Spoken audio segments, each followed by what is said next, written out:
بسم الله الرحمن الرحيم. ومن أحسن قولا ممن دعا إلى الله وعمل صالحا وقال إنني من المسلمين.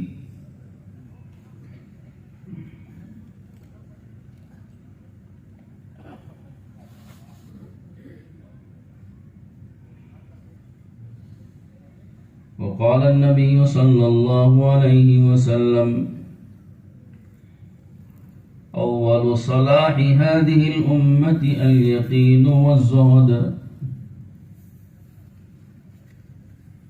وأول فسادها البخل والأمل.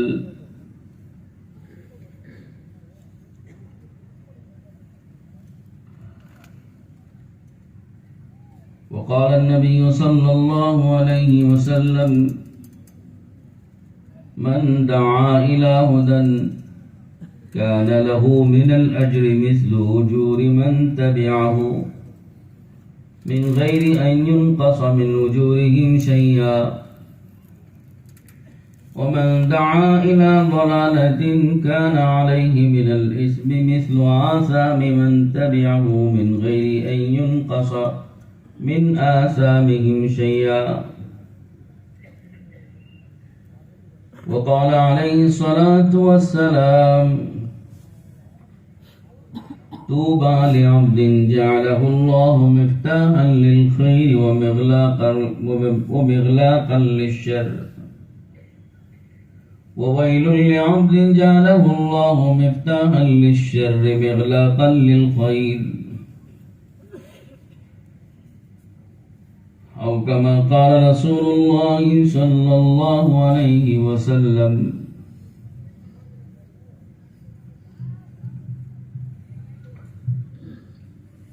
میرے محترم دوستو، بھائیوں، بزرگوں،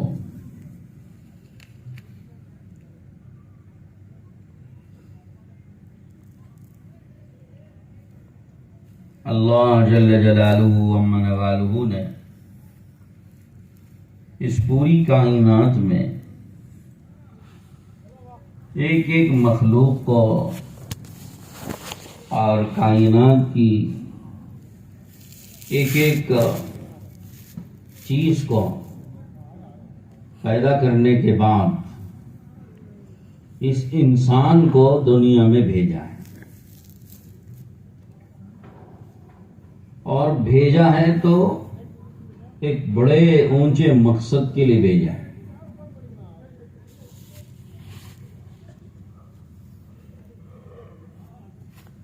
اگر یہ انسان اس مقصد پر آ جائے گا تو پھر یہ انسان کامیاب سمجھا جائے گا، اور اگر یہ انسان اس مقصد پر نہیں آئے گا تو پھر اس انسان کو ناکام کہا جائے گا۔ اب اس انسان کو اس مقصد پر لانے کے لیے اللہ تعالی شانہ نے اپنے فضل و کرم سے دنیا میں مختلف طریقے اتارے اور پیدا فرمائے۔ انسان کو مقصد کی طرف دعوت دینے اور مقصد کی طرف لانے کے لیے۔ اس کو یا تو ایسا اور گھما دو ادھر، اور ہاں یہ بھی، جزاک اللہ۔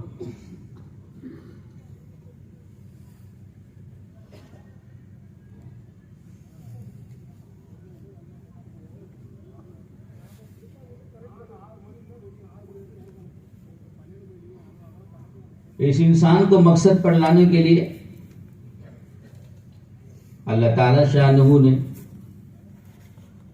مختلف طریقے اختیار فرمائے۔ ہاں بس، بہت اچھا۔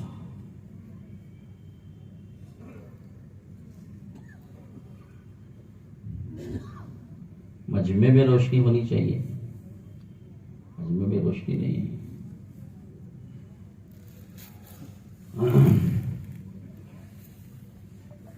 تو بھائی بات سمجھ میں آئی؟ تو اس انسان کو مقصد پر لانے کے لیے اللہ تعالی شانہ نے مختلف طریقے دنیا میں پیدا فرمائے۔ ایک طریقہ اللہ نے یہ کیا کہ آسمان سے کتابیں نازل فرمائی، آسمانی کتابیں اتری، صحیفے اتارے، تورات ہے، زبور ہے، انجیل ہے، قرآن پاک ہے، بڑی بڑی کتابیں، اور بہت سے صحیفے بھی اتارے۔ اس میں اللہ تعالی شانہ نے انسان کے پیدا ہونے کا مقصد سمجھایا اور اس کو پورا کرنے کے طریقے بتائے،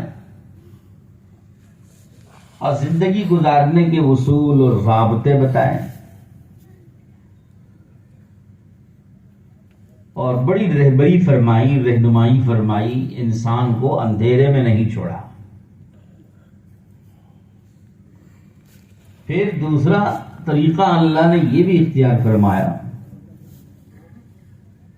انسان کو اپنی زندگی کا مقصد سمجھانے کے لیے اور مقصد پر انسانوں کو لانے کے لیے دوسرا طریقہ اللہ نے یہ اختیار فرمایا کہ انبیاء کرام کو پیدا فرمایا،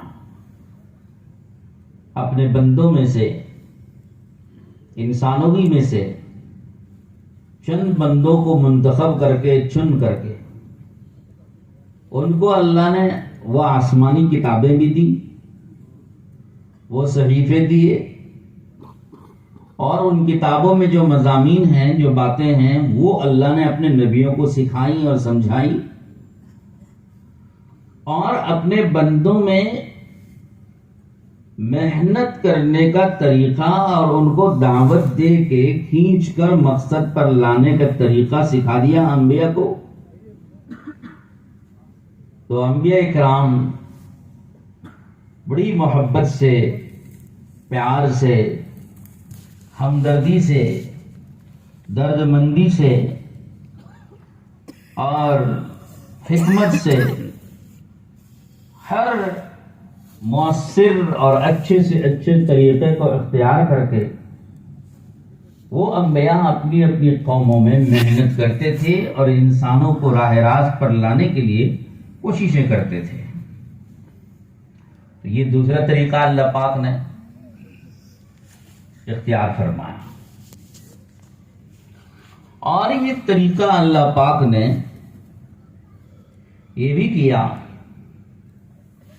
کہ اپنے بندوں کے دلوں کو، اپنے بندوں میں سے بعض بندوں کے دلوں کو اللہ نے غیبی طریقے سے، قدرتی طور پر خود ان کے دلوں کے رخ کو اللہ نے اپنی طرف موڑ دیا۔ دلوں کا رخ اس لیے کہ کتاب تو اتر گئی، انبیاء بھی اس کتاب کو سمجھانے لگے، اور انبیاء کرام اپنی محنت صرف کرنے لگے، لیکن بندوں کا، انسانوں کا ہدایت پر آنا اور ان انسانوں کا مقصد پر آنا یہ تو کسی کے ہاتھ میں نہیں ہے، نہ نبیوں کے ہاتھ میں ہے اور نہ کسی اور کے ہاتھ میں ہے، وہ اللہ پاک کے ہاتھ میں ہے۔ تو اللہ نے یہ فضل فرمایا کہ اپنے بندوں کے رخ کو اپنی طرف، اللہ کی طرف پھیرا، موڑا، متوجہ کیا، دلوں کو نرم کیا، دلوں میں ہدایت اتاری، دلوں کے اندر، دلوں کو نرم کر کے ہدایت کا بیج بویا، ذہنوں کو آخرت کی طرف متوجہ فرمایا۔ تو جو بات انبیاء کی طرف سے جو محنت انبیاء کی طرف سے ہوتی تھی، اور جو کتابوں کے اندر، آسمانی کتابوں کے اندر قرآن ہے، تورات ہے، انجیل ہے، زبور ہے، اس میں جو باتیں پڑھ کر سنائی جاتی تھی وہ اللہ کے ان مخصوص بندوں کے دلوں میں اتر جاتی تھی، وہ دل ان کے لے لیتے تھے۔ یہ بھی اللہ کا بڑا فضل ہوا۔ پھر جن کے دلوں نے ان باتوں کو لے لیا، قبول کر لیا، وہ انبیاء کے ساتھ میں مل کر نبیوں والی محنت اور نبیوں والا کام کرتے تھے، تو انبیاء کو سہارا مل جاتا، محنت میں تعاون مل جاتا، مدد مل جاتی۔ تو انبیاء کے ساتھ، انبیاء والے راستے پر پڑھ کے، انبیاء کے ساتھ مل کے محنت کرتے تھے، انبیاء کا ساتھ دیتے تھے۔ تو یہ بھی اللہ کی طرف سے فضل کرم ہوا، تو اللہ نے یہ طریقہ بھی اختیار فرمایا۔ اور ایسا طریقہ، پہلے دو طریقے تو ختم ہو گئے، اب آسمان سے کوئی کتاب نازل نہیں ہوگی، آسمان سے کوئی کتاب نازل نہیں ہوگی۔ آخری کتاب تھی قرآن پاک، وہ اللہ نے اتار دی۔ آخری نبی اور آخری رسول تھے ہمارے حضرت محمد الرسول اللہ صلی اللہ تعالی علیہ وسلم، وہ دنیا میں آ چکے۔ اب قیامت تک نہ کوئی کتاب آئے گی اور نہ کوئی نبی آئیں گے۔ اللہ نے حضور صلی اللہ علیہ وسلم پر نبوت کے سلسلے کو ختم کر دیا، اب کوئی قیامت تک کسی طرح کا بھی نبی نہیں آئے گا، کوئی نبی کسی طرح کا قیامت تک نہیں آئے گا۔ عیسیٰ علیہ السلام قیامت کے قریب آئیں گے، نازل ہوں گے آسمان سے، اور وہ نبی بن کر نہیں آئیں گے، وہ اس امت کے امام بن کر آئیں گے، اور وہ اسی امت میں رہیں گے اور اسی قرآن پاک کی تابعداری کریں گے اور ہمارے ہی نبی کی اتباع کریں گے۔ وہ اپنی بات نہیں چلائیں گے، اپنی شریعت کی، اپنی کتاب انجیل کی بات نہیں کریں گے، وہ بات کریں گے قرآن والی، اور اتباع کریں گے ہمارے نبی کا۔ تو لہذا کوئی نبی قیامت تک نہیں آنے والا ہے، کوئی قرآن، کوئی آسمانی کتاب میں قیامت تک نہیں آئے گی۔ لیکن تیسرا جو طریقہ تھا کہ اللہ اپنے فضل و کرم سے اپنے بعض بندوں کے دل میں خود خیر کی بات کو ڈال کر، دلوں کو نرم کر کے، دلوں کے اندر ہدایت کو اتار کر، اللہ پاک ان کے دلوں کو اللہ کی طرف، دین کی طرف اور آخرت کی طرف موڑے گا۔ یہ سلسلہ قیامت تک رہے گا، قیامت تک اللہ اپنے بندوں کو منتخب کرتے رہیں گے، ان کے دلوں کے اندر ہدایت کو اتاریں گے اور ان کے دلوں کو اپنی طرف متوجہ کریں گے۔ یہ انتخاب اور یہ اجتباء اور یہ اللہ کی طرف سے منتخب کرنا اللہ کے اپنے اختیار میں ہے۔ اللہ رب العزت خود منتخب کرتے ہیں اپنے بندوں میں سے، یہ اس کو اجتباء کہتے ہیں۔ اللہ یجتبی الیہ من یشاء ویہدی الیہ من ینیب۔ اللہ نے قرآن پاک میں اس بات کو بیان کیا ہے، اللہ یجتبی الیہ من یشاء، اللہ جسے چاہتے ہیں اس کو چن لیتے ہیں، ان کے دلوں میں ہدایت اتارتے ہیں، خیر کو اتارتے ہیں، اور دین ان کے دل میں اترتا ہے، ایمان ان کے دل میں اترتا ہے، تقوی ان کے دل میں اترتا ہے، خوف خدا ان کے دل میں اترتا ہے، تعلق مع اللہ ان کے دل میں اور اللہ کی محبت ان کے دل میں اترتی ہے، فکر آخرت ان کے دل میں آتی ہے، تو ان کے دل ایک دم سے اللہ کی طرف ہو جاتے ہیں، ان کی زندگی کا رخ پلٹ جاتا ہے۔ اور یہ اللہ پاک کا انتخاب ہوتا ہے، اللہ جسے چاہتے ہیں اپنے بندوں میں سے منتخب کر کے ان کو نوازتے ہیں۔ اجتباع. اب اگر بات دیکھی جائے تو ایسے بندے کون ہوں گے؟ ایسے بندے کون ہوں گے؟ کون ہیں جن کو اللہ پاک منتخب کر لیتے ہیں اور اللہ خود انہیں منتخب کر کے اپنا دین، اپنا ایمان عطا فرماتے ہیں؟ کون ایسے بندے ہیں؟ اللہ کرے میں اور آپ ہو جائیں اس میں. بولو آمین.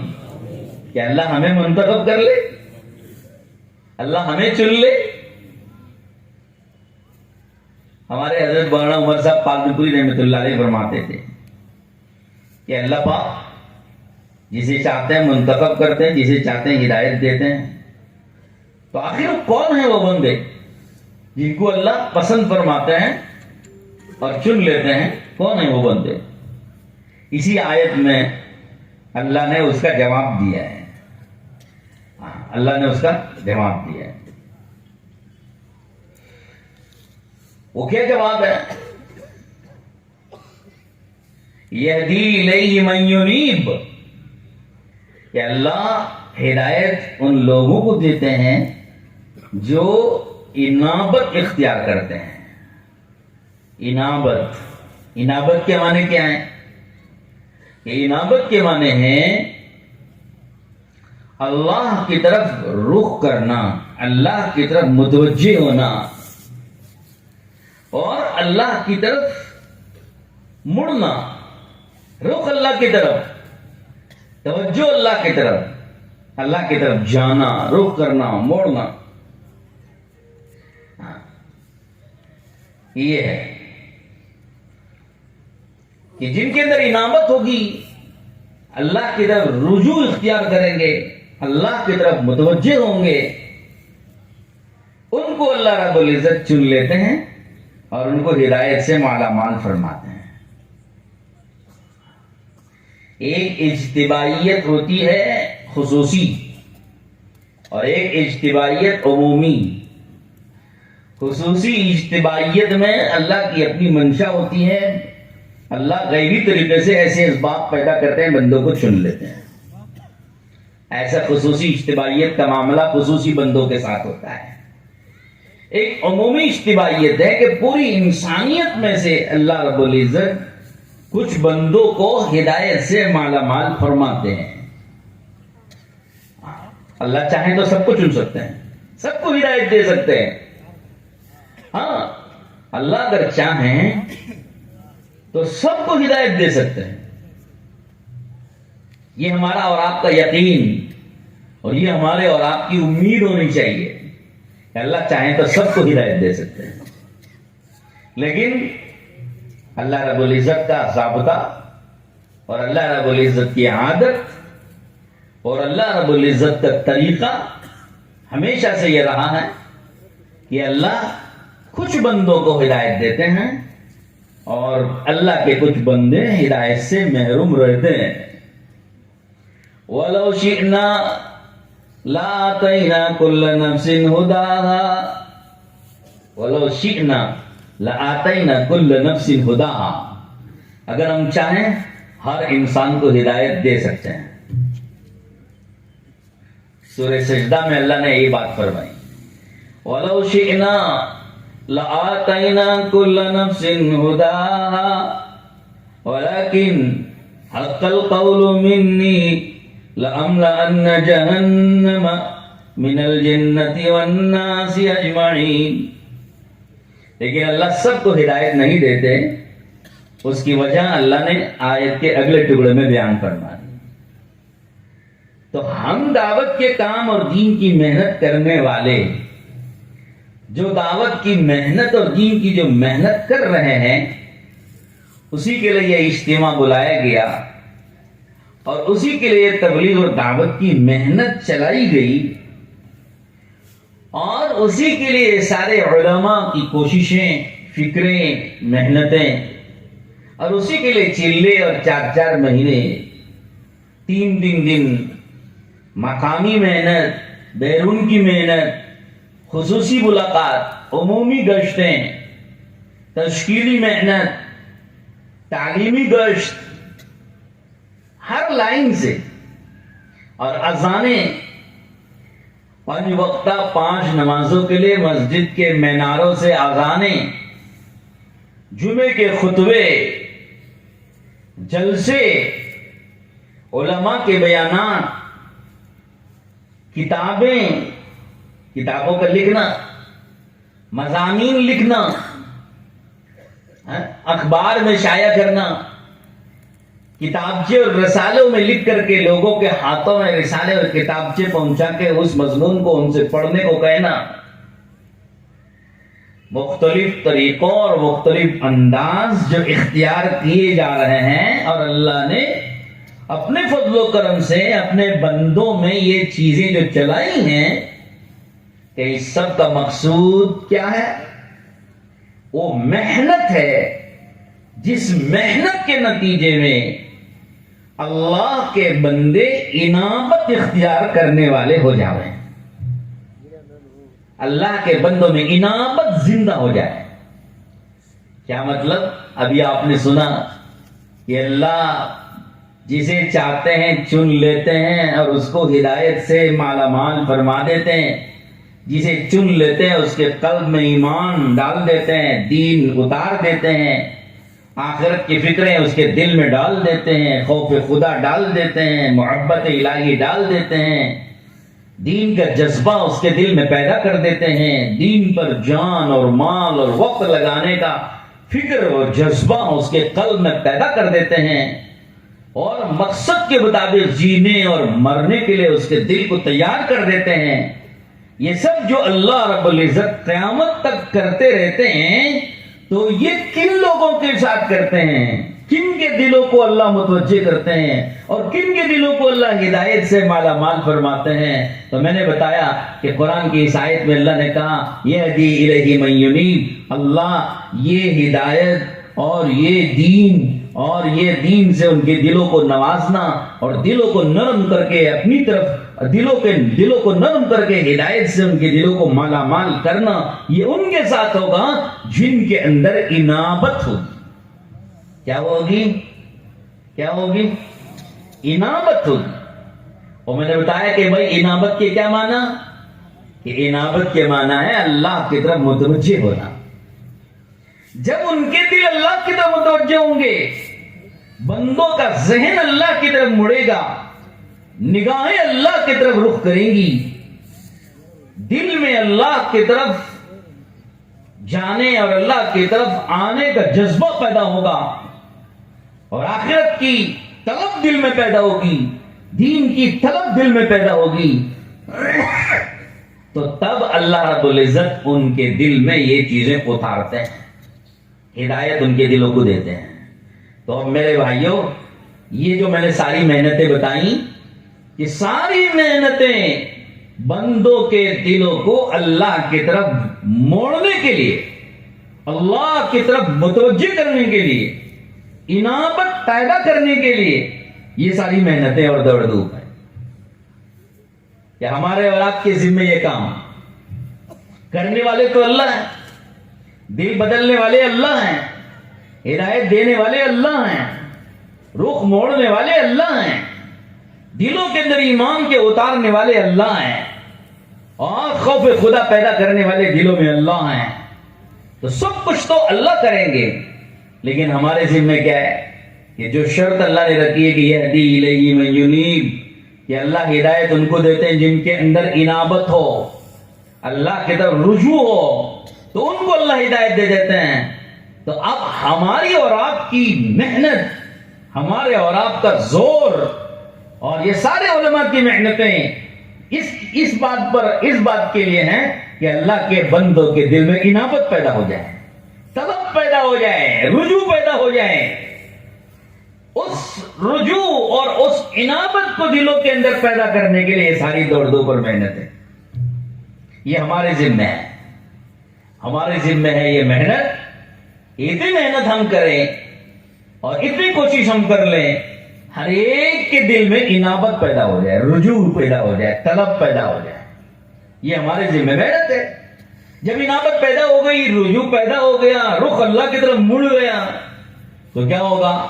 کہ اللہ نے کہا ہے جب انابت پیدا ہو جائے گی تو ہدایت دے دیں گے، ہدایت دے دیں گے۔ ہاں دیکھو دنیا میں بھی ہم لوگ جہاں سے کسی کی کوئی حاجت پوری ہو رہی ہوتی ہے، اس حاجت کے پورا کرنے کی جگہوں کی طرف ہم لوگوں کو متوجہ کرتے ہیں، کرتے نہیں کرتے؟ کرتے کہ نہیں کرتے؟ مثلا راشن فری تقسیم ہو رہا ہے، پتہ چل گیا کہ راشن غریبوں کو فری تقسیم ہو رہا ہے، تو اب ہم کیا کریں گے؟ سب لوگوں سے کہیں گے جاؤ بھائی فری راشن مل رہا ہے، تمہیں راشن کارڈ بنا لو، وہاں جا کے تمہارا نام لکھا دو اور تمہارا نام لکھا کے کارڈ دکھا کے فری راشن لے کر آ جاؤ، فری سلنڈر مل رہا ہے، فری کرنٹ مل رہا ہے۔ تو کیا کرتے ہیں؟ سب کو متوجہ کرتے ہیں، جاؤ بھائی وہ ایک کارڈ بنا لو، تمہارا نام وہاں انٹری کرا دو، تمہیں وہاں جا کے لائن میں لگ جاؤ، وہاں ہی دیکھو وہ کاؤنٹر لگا ہوا ہے، وہ دیکھو اس کی آفس میں کھلی ہوئی ہے، وہ دیکھو فلاں شخص بانٹ رہا ہے، اس سے جا کے ملو۔ تو سب ہم سب متوجہ کرتے ہیں لوگوں کو، جہاں سے انسانوں کی حاجتیں پوری ہو رہی ہیں، ضرورتیں پوری ہو رہی ہیں، ان کی طرف ہم لوگوں کو متوجہ کرتے ہیں۔ جب لوگ متوجہ ہو کر وہاں جائیں گے ان کی حاجت وہ پوری ہو جائے گی۔ وہ طریقہ لوگ اختیار کریں گے، رخ موڑ کر کے متوجہ ہو کر کے وہاں جائیں گے، لائن میں لگیں گے، کارڈ بنا لیں گے، اپنا نام لکھا دیں گے، ان کی یہ ضرورتیں پوری ہو جائیں گی۔ یہ ہم کو معلوم ہے۔ تو ہم کیا کرتے ہیں؟ سب لوگوں کو متوجہ کرتے، جاؤ بھائی کارڈ بنا لو، جاؤ بھائی لائن میں لگ جاؤ، جاؤ بھائی تمہارا نام لکھا دو، تمہارے نام کی انٹری کرا دو۔ یہ کام ہم کرتے کہ نہیں کرتے؟ یہ کرتے۔ بالکل یہی طریقہ اللہ کی طرف سے ہدایت مل رہی ہے، اللہ کی طرف سے توفیق مل رہی ہے، اللہ کی طرف سے دلوں کو ایمان مل رہا ہے، اللہ کی طرف سے انسانوں کی ہمیشہ کی حاجت کہ خدا کی رضامندی مل جائے، جہنم سے آزادی مل جائے، جنت پہ داخلہ مل جائے، حساب و کتاب سے چھٹکارا مل جائے، قبر کے عذاب سے بچاؤ مل جائے، اعمال نامہ قیامت پہ دانے ہاتھ پہ مل جائے، اور صراط پر بجلی کی طرح پار ہو جائے، حضور اقدس صلی اللہ علیہ وسلم کے دست اقدس سے جامع کوثر نصیب ہو جائے، اللہ راضی ہو جائے، عذاب سے حفاظت ہو جائے، جہنم سے نجات مل جائے، اللہ کی پھٹکار اور لعنت سے حفاظت ہو جاوے، اس کے لیے اللہ رب العزت نے دنیا میں ضابطہ بنایا ایمان کو اور اعمال کو۔ تو ہمارے اور آپ کی یہ کوشش اور محنت ہوگی ایک انسان کو ایمان مل جاوے اور ایک انسان کی زندگی میں اعمال زندہ ہو جاوے۔ اگر ہم محنت کر کے لوگوں کو ایمان کی طرف متوجہ کر دیں گے، اعمال کی طرف متوجہ کر دیں گے، لوگوں میں ایمان اتر جائے اپنی حقیقت کے ساتھ، اور لوگوں کی زندگی میں وہ اعمال زندہ ہو جائیں جن اعمال کے کرنے پر اللہ یہ سارے حاجتیں قیامت کی اور دنیا کی اور آخرت کی، قبر کی، حشر کی، یہ ساری حاجتیں اللہ اپنے خزانے غیب سے پورا کرتا ہے۔ جن اعمال کی وجہ سے اللہ ساری حاجتیں پوری کرتا ہے، ان اعمال پہ کھڑا کر دیں گے۔ یہ میرا اور آپ کا کام ہے۔ ان اعمال پہ امت کو کھڑا کر دو، اس زندگی پر امت کو لا لو، اس طریقے پہ امت کو کھینچ کر لاؤ۔ یہ ایک محنت ہے، یہ ہماری محنت، یہ ہمارے ذمہ ہے۔ تو ہمارے اور آپ کے ذمہ یہ کام ہے کہ اللہ کا وہ ضابطہ پورا کریں جس ضابطے کی پورا کرنے پر اللہ ہدایت سے دلوں کو مالا مال کرتے ہیں۔ کیا ضابطہ ہے؟ کہ ہر ایک کے دل میں انابت پیدا کرو، رجوع پیدا کرو اللہ کی طرف، رخ موڑو اللہ کی طرف۔ مولانا الیاس صاحب رحمۃ اللہ علیہ فرماتے تھے ایک مرتبہ ساری امت کو اللہ کی طرف دھکا دے دو، ایک مرتبہ دھکا دے دو کہ امت کو متوجہ کر دو اللہ کی طرف۔ لہذا مؤذن کیا پکارتے ہیں؟ حی علی الصلاۃ، حی علی الفلاح، آ جاؤ نماز کی طرف، آ جاؤ کامیابی کی طرف۔ یہ کیا ہے؟ یہ رخ موڑنے کے لیے، متوجہ کرنے کے لیے لوگوں کو اللہ کی طرف۔ ہم گشت کرتے ہیں، ملاقاتیں کرتے ہیں، اس لیے کرتے ہیں تاکہ سب کو اللہ کی طرف متوجہ کر دیں، سب کے دل میں انابت پیدا ہو جائے۔ ہمارے ہاں کہتے ہیں بھائی گشت کا موضوع کیا ہے؟ بے طلب بندوں میں بے غرض بن کر جانا اور ان کے دل میں دین کی سچی طلب پیدا کرنا۔ ہم نے اور آپ نے ایک ایک بندے کے دل میں دین کی سچی طلب پیدا کر دی۔ میرے دل میں سچی طلب پیدا ہو گئی، آپ کے دل میں سچی طلب پیدا ہو گئی، مردوں کے دل میں پیدا ہو گئی، عورتوں کے دل میں پیدا ہو گئی، بچوں کے دل میں پیدا ہو گئی، پڑھے لکھوں کے دل میں، ان پڑھوں کے دل میں، چھوٹوں کے، بڑوں کے، امیروں کے، غریبوں کے، معذوروں کے، مجبوروں کے اور محتاجوں کے، امیروں کے اور حکماں کے، عمراء کے اور میرے بھائیوں ہر طبقے کے، ملازم ہو، کاشتکار ہو یا میرے بھائیوں تاجر ہو، زمیندار ہو، مالدار ہو، کوئی بھی ہو، ہر ایک پر محنت کرو تاکہ ہر ایک کے دل میں انابت پیدا ہو جائے، رجوع پیدا ہو جائے، طلب پیدا ہو جائے دین کی۔ جب یہ پیدا ہو گئی، اللہ پاک کی شرط ہے کہ جن کے دل میں انابت پیدا ہو جائے گی اور طلب پیدا ہو جائے گی، اللہ نواز دیتے ہیں اور ان کے دلوں کو ہدایت سے مالا مال فرما دیتے ہیں۔ بولو بھائی کرنا ہے کہ نہیں کرنا ہے؟ یہ محنت تو کرنا ہے کہ نہیں کرنا ہے؟ بھائی اتنی محنت تو ہم کر سکتے ہیں کہ دل میں سچی طلب پیدا ہو جائے۔ اتنا کام تو ہمارے بس میں ہے۔ یہی کام کرتے تھے انبیاء اور اسی کام کے لیے اللہ نے اتارا قرآن اور کتابیں آسمان سے۔ وہ تو سلسلہ بند ہو گیا، اب وہ تو نہیں ہوگا، لیکن اللہ نے اپنے نبی حضرت محمد صلی اللہ تعالی علیہ وسلم کی ختم نبوت کے صدقے میں، ختم نبوت کے صدقے میں کا مطلب یہ ہے کہ حضور صلی اللہ علیہ وسلم پر نبوت کو تو ختم کر دیا، لیکن قیامت تک حضور والا کام اور حضور والی محنت اور نبیوں والی محنت اور نبیوں والا کام اس امت کے حوالے کر دیا۔ اگر نبوت کا سلسلہ جاری رہتا تو نبی آتے، لیکن نبوت کا سلسلہ جاری نہیں، تو اس کی طفیل میں ہم کو یہ کام مل گیا۔ ہم میں سے کوئی نبی نہیں بنے گا، لیکن نبی والا کام اللہ نے دے دیا، یہ حضور کی ختم نبوت کے صدقے میں مل گیا۔ اگر نبی آتے تو پھر نبی سنبھال لیتے، ہمارے ذمے وہ ذمہ داری اتنی نہ رہتی، لیکن اللہ نے نبی کے سلسلے کو حضور پہ ختم کر دیا اور نبیوں والا کام مجھے اور آپ کو دے دیا، اور سارے کلمہ پڑھنے والوں کو دے دیا، سارے کلمہ پڑھنے والے، ہر کلمہ پڑھنے والے کے ذمے۔ ان هذا صراطی قل هذه سبیلی ادعو الی اللہ على بصیرة انا ومن اتبعنی قل هذه سبیلی ادعو الی اللہ على بصیرة انا ومن اتبعنی۔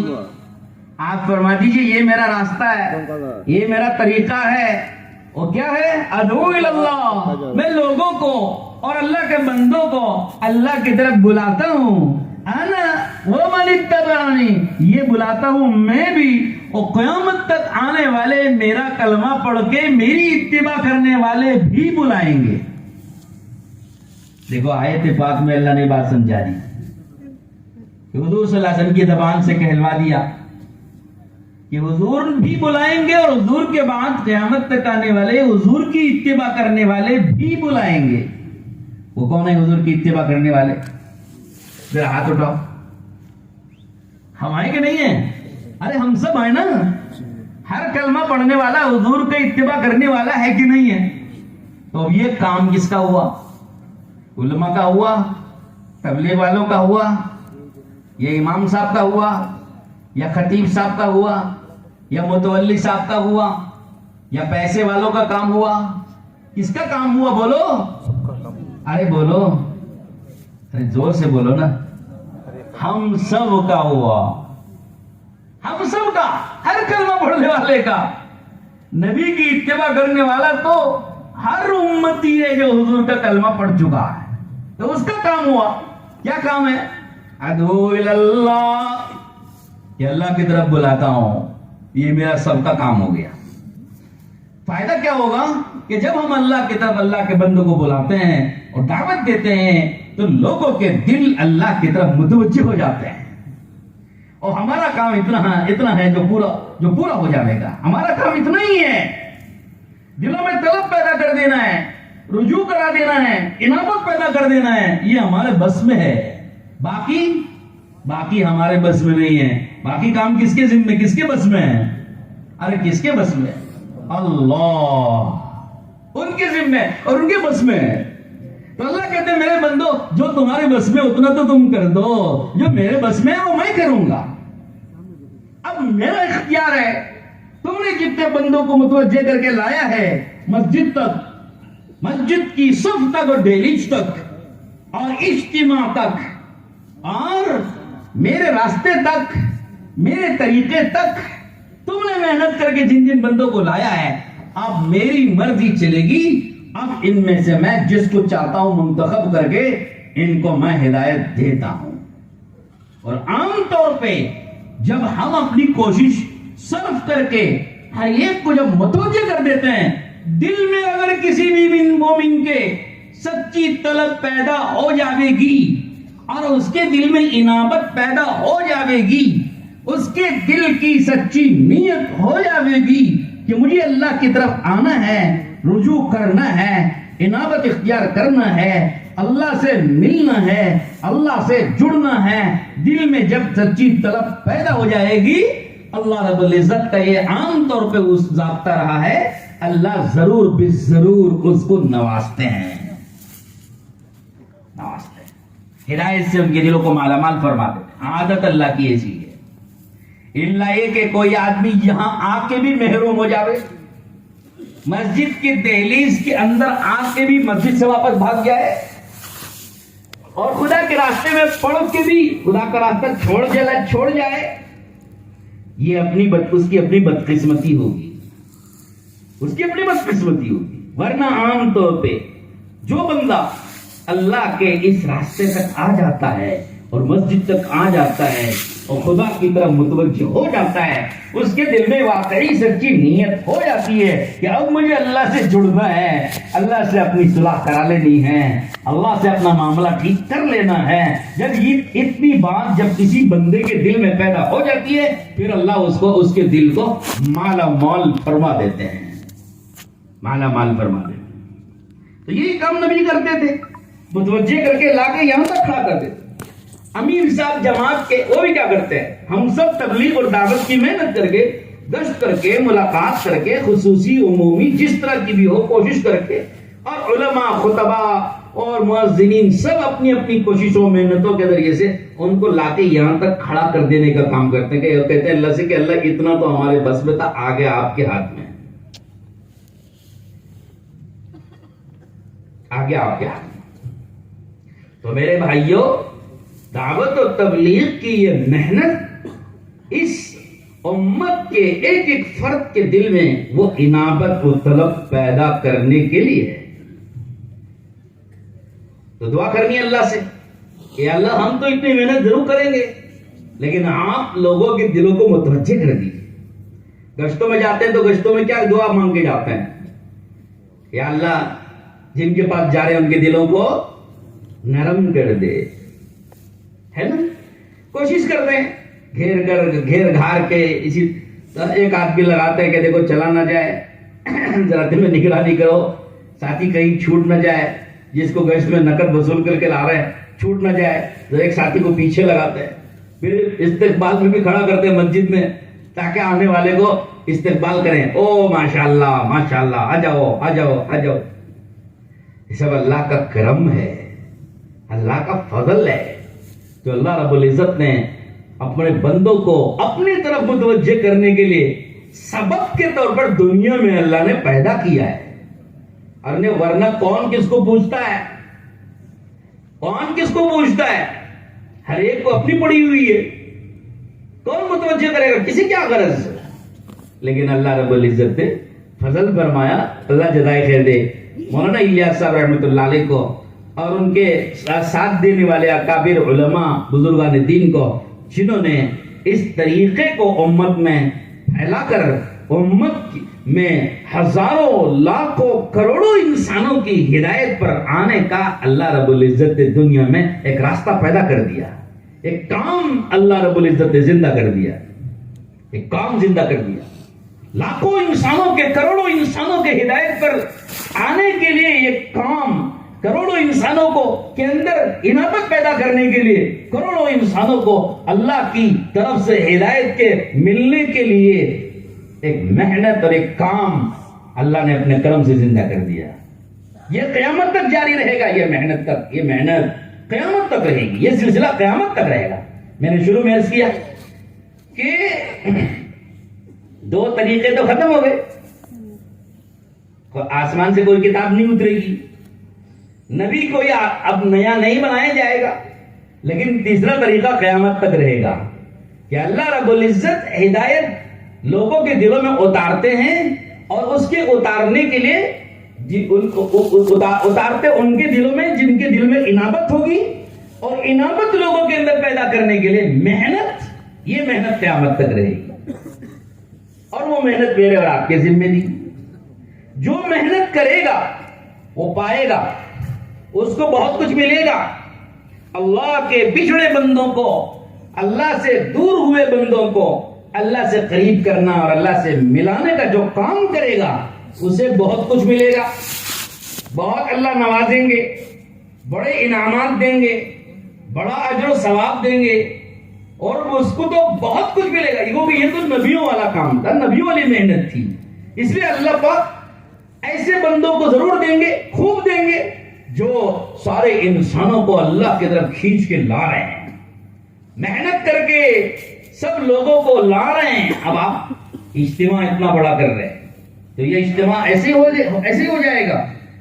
اجتماع سے پہلے کتنی جماعتوں نے کام کیا ہے، گاؤں گاؤں میں گئے، بستی بستی میں گئے، گھر گھر پہ جا کے دستک دی، فرد فرد سے ملاقات کی گئی، ایک ایک کے ساتھ بیٹھ کر کے یا کھڑے ہو کر کے بات کی گئی، بات سمجھائی گئی، ان کو راضی کیا گیا، ان کو آمادہ کیا گیا، ان کو تیار کیا گیا، ذہن ان کا بنایا گیا۔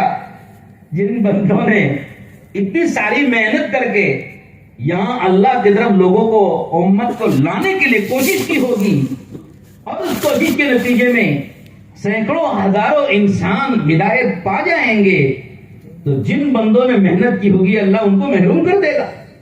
ارے بولو، ان کو تو اللہ بہت نوازے گا۔ من دعا الی ہدی کان لہ من الاجر مثل اجور من تبعہ۔ اللہ نے قرآن میں، حدیث میں اللہ کے نبی نے فرمایا، جو کوئی ہدایت کی طرف دعوت دے گا اور دین کی طرف بلائے گا، اس بلانے والے کو اللہ وعدہ کرتے ہیں کان لہ من الاجر مثل اجور من تبعہ، کہ اس دعوت دینے کے نتیجے میں جتنے لوگ ہدایت پر آ جائیں گے، دین پر آ جائیں گے، عمل پر پڑ جائیں گے اور اللہ کے حکم پر آ جائیں گے، تو ان سارے عمل کرنے والوں کے برابر ایک تنہا دعوت دینے والے کو ثواب اور اجر دے دیں گے۔ مثلا آپ نے اور ہم نے دعوت دی، 100 ملاقاتیں کر کے 100 لوگوں کو دعوت دی، اگر وہ 100 کے 100 آدمی عمل کرنے لگ گئے تو ان 100 آدمیوں کو اپنے اپنے عمل کے نتیجے میں جتنا اجر ملے گا وہ سارا اجر سمیٹ کے اس ایک دعوت دینے والے کو دیں گے۔ کتنا بڑا اجر ہو جائے گا۔ آپ نے محنت کی اس اجتماع میں لانے کے لیے، اور اجتماع میں لوگ آ گئے، 40 دن آپ نے اجتماع سے پہلے محنت کر کے کتنے آدمیوں کو 40 دن میں آپ نے دعوت دی ہوگی؟ کتنی دعوت دی ہوگی؟ روزانہ اگر 10 آدمی کو آپ نے دعوت دی تو 40 دن میں کتنے ہو گئے؟ ارے بولو بھائی، 400 ہو گئے۔ 400 آدمیوں کو آپ نے دعوت دے دی، 400 آدمی آپ کی دعوت پر اگر عمل کرنے لگ گئے تو ان کے عمل کے نتیجے میں ان کو جتنا ثواب ملے گا 400 کو، وہ 400 کا ثواب آپ کو ایک کو ملے گا۔ بولو سبحان اللہ، ارے زور سے بولو سبحان اللہ۔ اب آپ نے کتنے لوگ ہیں یہاں؟ جی 400 لوگ تو ہوں گے، 500 تو ہوں گے، 1000 تو ہوں گے۔ اب 1000 آدمی 2000 آدمیوں نے یہاں سبحان اللہ کہا، آپ کو 1000 آدمیوں میں سے ہر ایک کو کتنے سبحان اللہ کا ثواب ملا؟ ارے بھائی کتنے کو کتنا ملا؟ 1000 آدمی یہاں بیٹھے ہیں، 1000 آدمی میں سے ہر ایک کو کتنے سبحان اللہ کا ثواب ملا؟ ایک مرتبہ۔ آپ نے ایک مرتبہ پڑھا نا، یہ 2 مرتبہ پڑھا۔ ایک مرتبہ آپ نے سبحان اللہ کہا تو آپ میں سے ہر ایک کو کتنے سبحان اللہ کا ثواب ملا؟ ایک سبحان اللہ کا۔ اور مجھے کتنا ملا؟ 1000 کا۔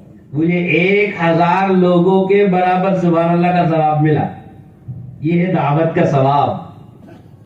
ہمارے مولانا قاسم قریشی صاحب رحمۃ اللہ علیہ یہ باتیں بہت سمجھاتے تھے اپنے بیان میں۔ تو اللہ بڑے نوازنے والے، دعوت دینے والے کو بہت نوازتے ہیں۔ تو دعوت کا ثواب معمولی مت سمجھو، اللہ کے بندوں کو اللہ کی طرف کھینچ کر لانے کا اجر، اس پر جو ثواب ملے گا، اجر ملے گا، خالی ثواب اور اجر نہیں، اور بہت کچھ اللہ دیتے ہیں۔ دل کو اللہ مالا مال فرما دیتے ہیں، ایمان سے دل کو بھر دیتے ہیں، دل کو مضبوط کر دیتے ہیں، اور اعمال دین پر اللہ جماؤ اور استقامت دے دیتے ہیں۔ اور پھر اللہ رب العزت نے چاہا اور یہ محنت کرنے والا اپنی محنت پر موت تک جمع رہا، اللہ حسن خاتمہ بھی دیتے ہیں۔ اور قیامت میں اپنے نبیوں کے ساتھ اٹھاتے ہیں، حشر کرتے ہیں۔ قیامت کے دن حشر کے میدان میں یہ نبیوں کے ساتھ کھڑا ہوگا، صحابہ کے ساتھ کھڑا ہوگا، صدیقین کے ساتھ اور شہداء کے ساتھ اور صالحین کے ساتھ کھڑا ہوگا، نیک لوگوں کے ساتھ حشر ہوگا۔ ان کے معاملے میں، ان کے بارے میں اللہ کا جو فیصلہ ہوتا ہے وہ فیصلہ اس کے بارے میں بھی ہوگا۔ اور قبر میں، حشر میں، اور میرے بھائیوں پل صراط پر، ہر جگہ اللہ ویسا ہی معاملہ کریں گے جیسا معاملہ اللہ نبیوں، صدیقین، شہداء اور صالحین، اللہ کے منتخب اور مقبول بندوں کے ساتھ جو معاملہ ہوتا ہے، اللہ رب العزت ویسا معاملہ اس دعوت کی محنت کے کرنے والے اور دعوت کو دے کر لوگوں کو اللہ کی طرف کھینچ کر لانے والے کو اللہ رب العزت نوازتے ہیں۔ تو اس کا ثواب اور اس کا اجر، اس پر ملنے والا بدلہ اور بے شمار اللہ کے وعدے بھی ہیں، جو وعدے اللہ نے قرآن میں بیان کیے۔ قرآن میں اللہ پاک نے ایک جگہ فرمایا ہے، پچھلی قوموں پر جب عذابات آئے، پچھلی قوموں کو جب اللہ نے پکڑا اور پکڑ کر ان پر اللہ نے اپنا عذاب اتارا، تو جب عذاب اترتا ہے تو عام طور پہ وہ عذاب سب پر اترے گا۔ جب نافرمانوں پر عذاب اترتا ہے اور ان نافرمانوں کے بیچ میں اگر فرما بردار لوگ بھی رہتے ہیں تو عذاب میں عام طور پہ وہ بھی مبتلا ہو جاتے ہیں۔ لیکن اللہ نے پچھلی قوموں پر اتارے جانے والے عذابات کے سلسلے میں ایک بات یہ فرمائی ہے کہ اللہ نے ان لوگوں کو اس عذاب سے بچا لیا، ینہون عن السوء، جو لوگوں کو خدا کی نافرمانی سے روکتے تھے۔ لوگوں کو خدا کی نافرمانی سے جو لوگ روکتے تھے، محنت کر کے، دعوت دے کے، دین کا کام کر کے، نبیوں کا ساتھ دے کر کے، جو لوگ دوسروں کو خدا کی نافرمانی سے بچاتے تھے، بچانے کی محنت کرتے تھے، خدا کی نافرمانی سے روکتے تھے، منع کرتے تھے، اللہ نے ان کو ان عذابات میں سے بچا لیا اور نکال لیا، ہٹا دیا، محفوظ کر دیا، اور باقی سب کو اللہ نے عذاب میں مبتلا کر دیا۔ اب یہاں باقی سب میں کون ہے؟ باقی سب میں علماء نے لکھا ہے تفسیروں کے اندر میں کہ ایک تو نافرمان، اللہ کے حکموں کو توڑنے والے، نبیوں کے خلاف چلنے والے، اپنی مرضی، اپنی خواہش، اپنی جی چاہی والی زندگی گزارنے والے، اپنی دنیا ہی کو مقصود بنانے والے اور خدا کے حکموں کی خلاف ورزی کرنے والے اور نبیوں کے خلاف، نبیوں کے طریقوں کی مخالفت کرنے والے، یہ تو اس عذاب میں مبتلا ہوئے ہی، وہ تو عذاب میں مبتلا ہوئے۔ بچے کون؟ جو لوگ روکتے تھے، منع کرتے تھے، بچاتے تھے نافرمانی سے، وہ بچ گئے عذاب سے۔ دو کو تو اللہ نے بیان کر دیا واضح طور پہ، عذاب میں گرفتار ہوئے یہ لوگ، بچائے گئے یہ لوگ، رہ گئے کون؟ اب رہ گئے کون؟ بولو کون رہ گئے؟ علماء نے تفسیروں میں لکھا ہے رہ گئے وہ لوگ جو فرما بردار تھے،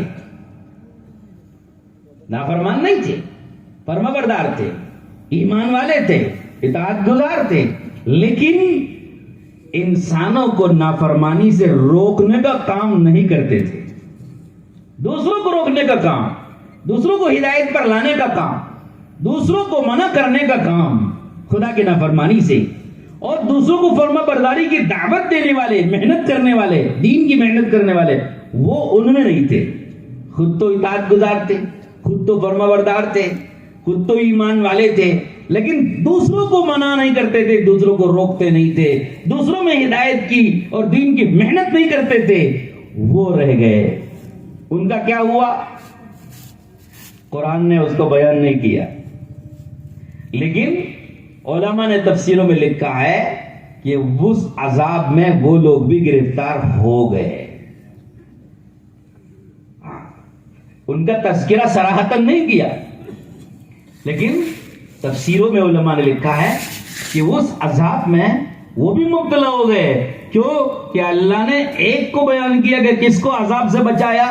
جو لوگ دوسروں کو منع کرتے تھے نافرمانی سے، وہ بچ گئے۔ صرف اطاعت گزار، فرما بردار، ایماندار ہونے کے باوجود منع دوسروں کو نہیں کرتے تھے، محنت دوسروں میں دین کی نہیں کرتے تھے، ان کا تذکرہ نہیں کیا۔ اور یہ تذکرہ نہ کرنے کا مطلب یہ ہے کہ اس عذاب میں وہ بھی مبتلا ہو گئے۔ ان کا بولنا، ان کے بارے میں صراحتاً ذکر کرنا اللہ کو پسند نہیں آیا، اس لیے اللہ نے نہیں بیان کیا ہو۔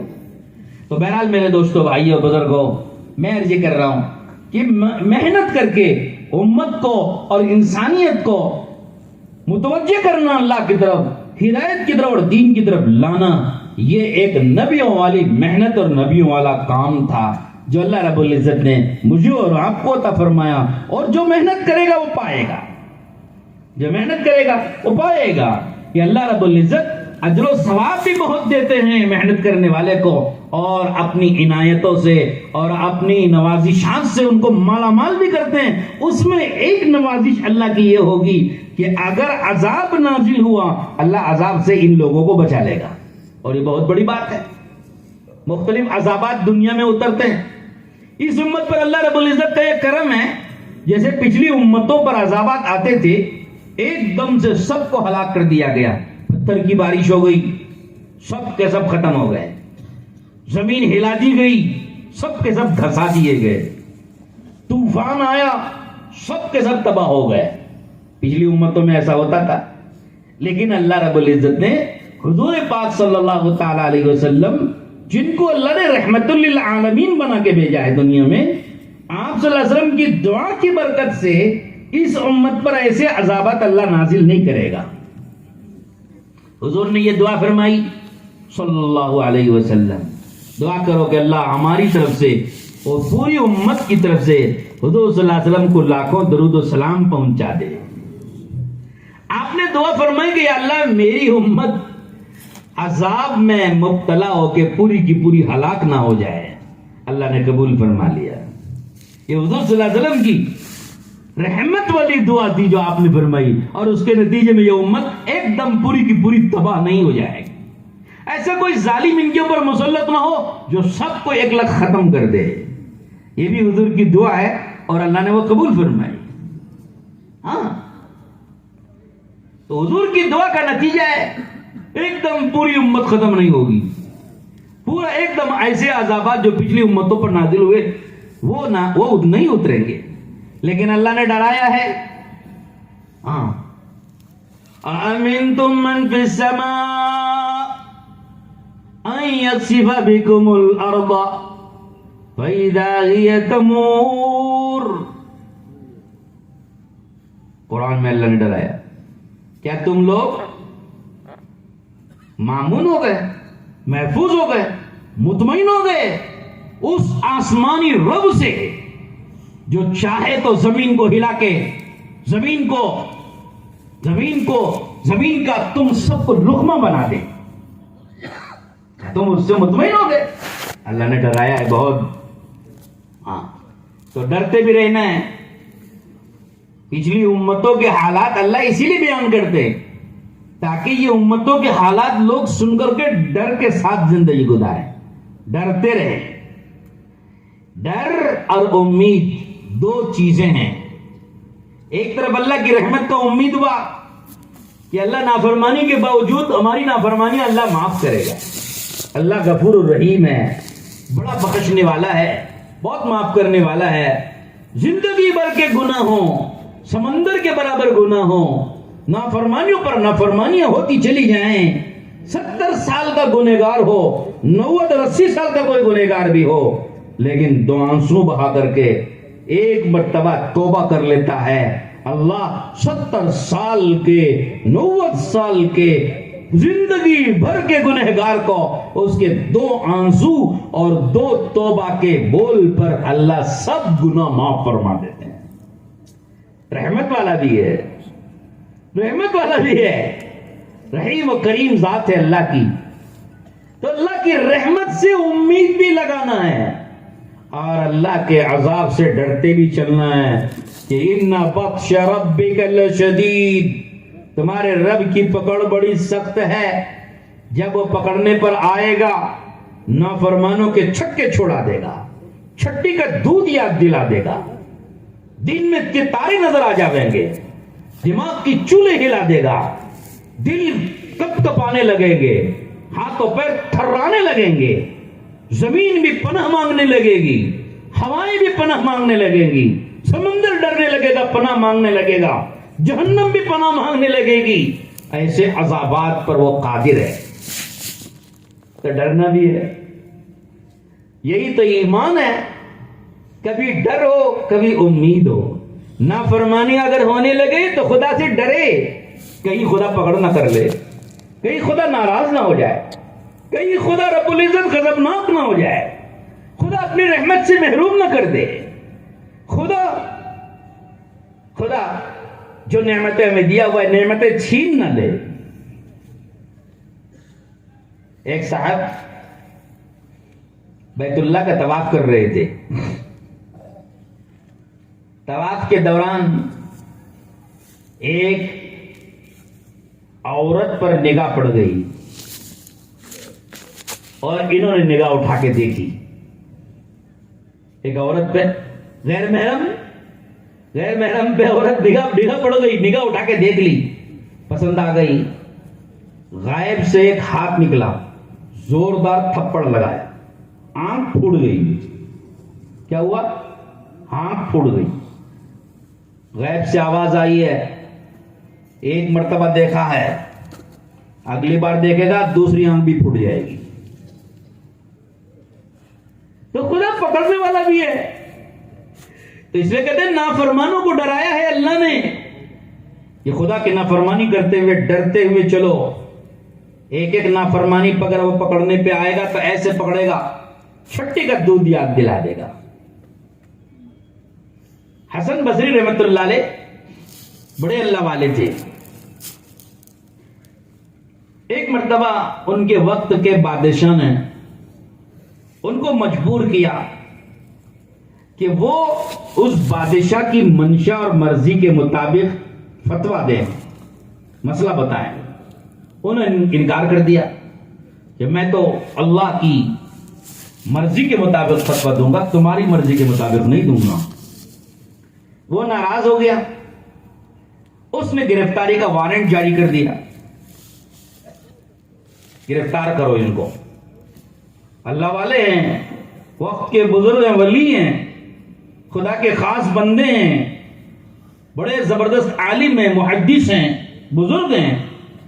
سارے ہمارے اولیاء اللہ کا سلسلہ ان کے ذریعے سے حضور صلی اللہ علیہ وسلم تک جاتا ہے. بڑے درجے کے لوگ آدمی ہیں.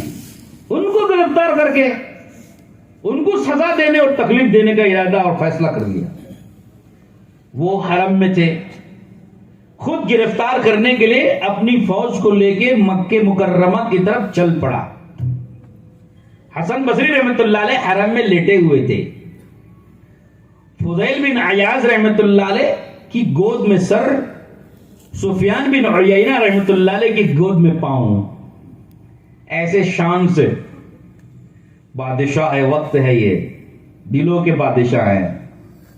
ہاں، اللہ کے نزدیک اصل بادشاہ یہ ہوتے ہیں. کیا شان سے لیٹے ہوئے ہیں. ایک اللہ کا ولی ہے، ایک ولی اللہ کے گود میں سر، دوسرے ولی اللہ کے گود میں پاؤں. کیا شان ہوگی اس ولی اللہ کی. حرم میں لیٹے ہوئے. گرفتاری کا جب وارنٹ جاری ہوا، منصور گرفتار کرنے کے لیے خود فوج لے کے چل پڑا. پتہ چل گیا شاگردوں کو. انہوں نے آ کر کے حضرت سے درخواست کی کہ حضرت اللہ کے واسطے آپ چھپ جائیے، منصور گرفتار کرنے کے لیے آ رہا ہے.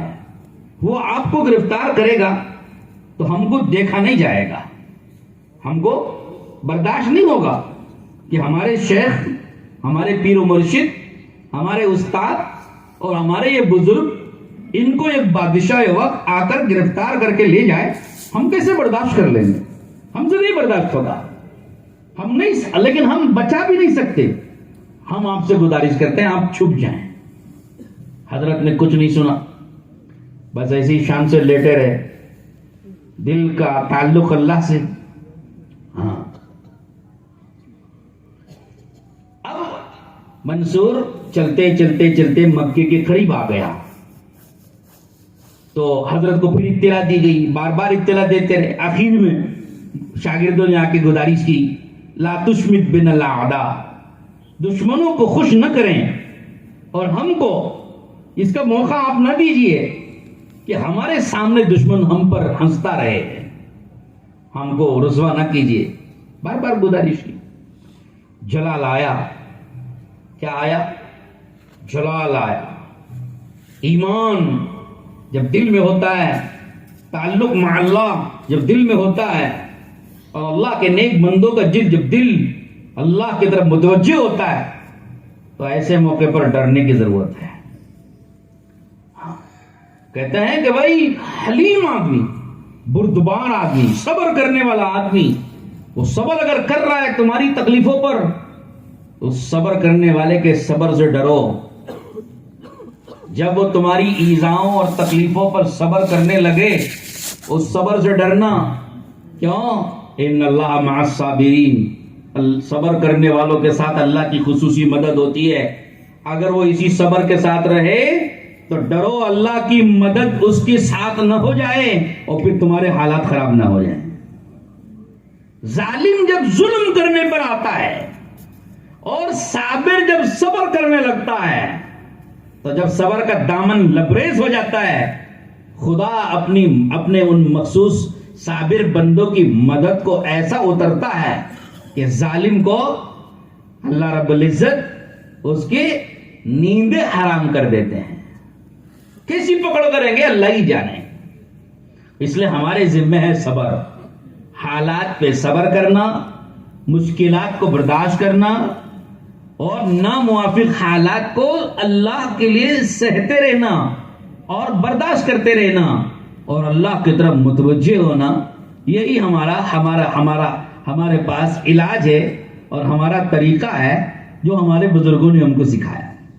ناموافق حالات خراب ہو گئے، ظالم مسلط ہو گیا اور ظلم بڑھتا چلا گیا.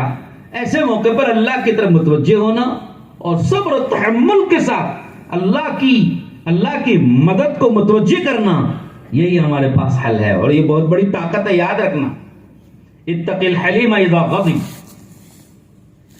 بہرحال حضرت حسن بصری رحمت اللہ علیہ بڑے تحمل کے ساتھ رہے. جب ایسا وقت آیا کہ اب وہ قریب تھا کہ مکے میں حرم میں داخل ہو جائے گا اور پھر یہ گرفتار کرے گا، تو اب سوائے اللہ سے مدد لینے کے کوئی راستہ نہیں تھا. تو حضرت حسن بصری رحمت اللہ علیہ جب شاگردوں نے بار بار ان کو تقاضا کیا کہ آپ چھپ جائیں، تو انہوں نے جب ان کا دل حرکت میں آیا، ایمان حرکت میں آیا اور اللہ کی طرف رجوع کرنے کے لیے فوراً اٹھے اور سیدھے جا کے ملتزم سے چمٹ گئے. ملتزم سمجھتے ہو؟ کعبۃ اللہ سے، کعبۃ اللہ کا جو دروازہ ہے اس کے اور حجر اسود کے بیچ میں جو جگہ ہے وہ ملتزم کہلاتی ہے. وہاں دعا قبول ہوتی ہے. کیا ہوتی ہے؟ دعا قبول ہوتی ہے. ملتزم سے چمٹ گئے، قسم کھا کے فرمایا اللہ کی قسم منصور مکے میں داخل نہیں ہو سکے گا. اللہ والے ہوتے ہیں. انہوں نے اللہ سے التجا کر دی، اللہ سے التجا کی، اور التجا کر کے اللہ کے بھروسے پہ قسم کھا کے کہہ دیا منصور مجھے گرفتار کرے گا، مکے میں بھی نہیں آ سکے گا، حرم میں داخل نہیں ہو سکے گا، مجال نہیں ہے اس کو اندر آنے کی. یہ کہتے ہی اللہ کی مدد حرکت میں آئی اور منصور مکے میں داخل ہونے سے پہلے اس کے گھوڑے کو ٹھوکر لگی اور وہ گھوڑے سے نیچے دھڑام سے گرا، سر پھوٹ گیا، ختم ہو گیا وہیں پہ. ہاں، یہ ہے اللہ کی مددیں جو وقت پر اترتی ہیں. تو میں کیا کہہ رہا تھا، کس پر یہ بات چلی؟ جی بھائی کس پر بات چلی؟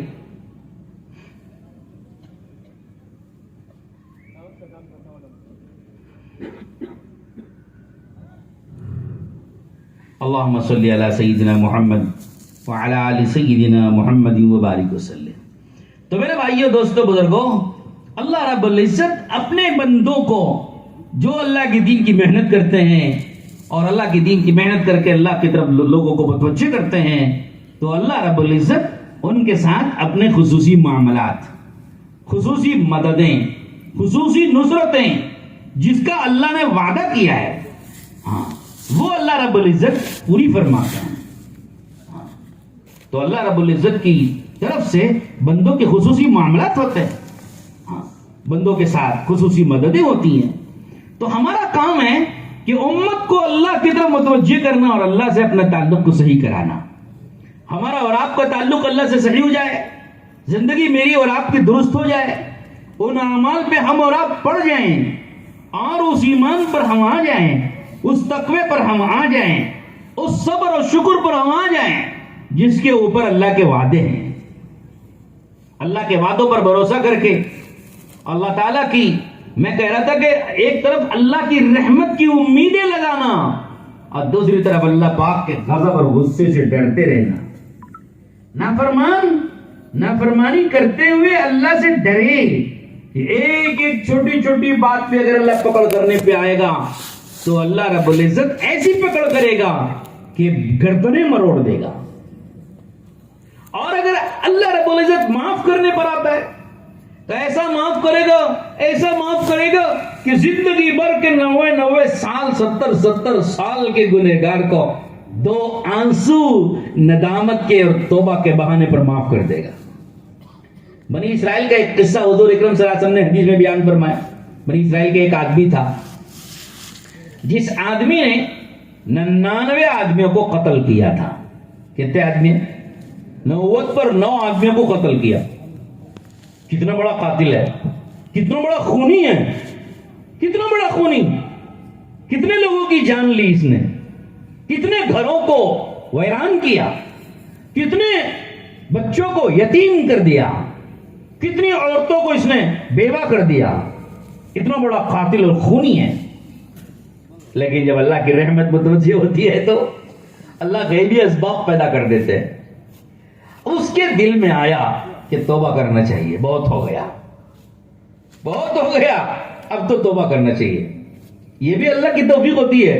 جب اللہ کسی کی ہدایت کا فیصلہ کرتے ہیں تو اللہ رب العزت دل میں اس کے اسباب ظاہر میں پیدا کر کے دل میں اس کی طرف رجوع کرا دیتے ہیں.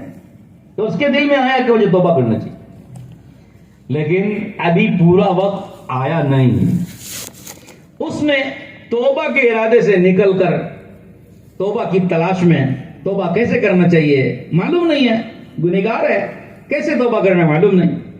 تو کسی کو پکڑا، اس نے پوچھا کسی سے کہ بھائی میں نے ایسے ایسے گناہ کیے ہیں، اتنے میں نے نافرمانی کی، اتنے لوگوں کا میں نے خون کیا، حل لی من توبۃ، کیا میرے لیے کوئی اب توبہ کا راستہ ہے؟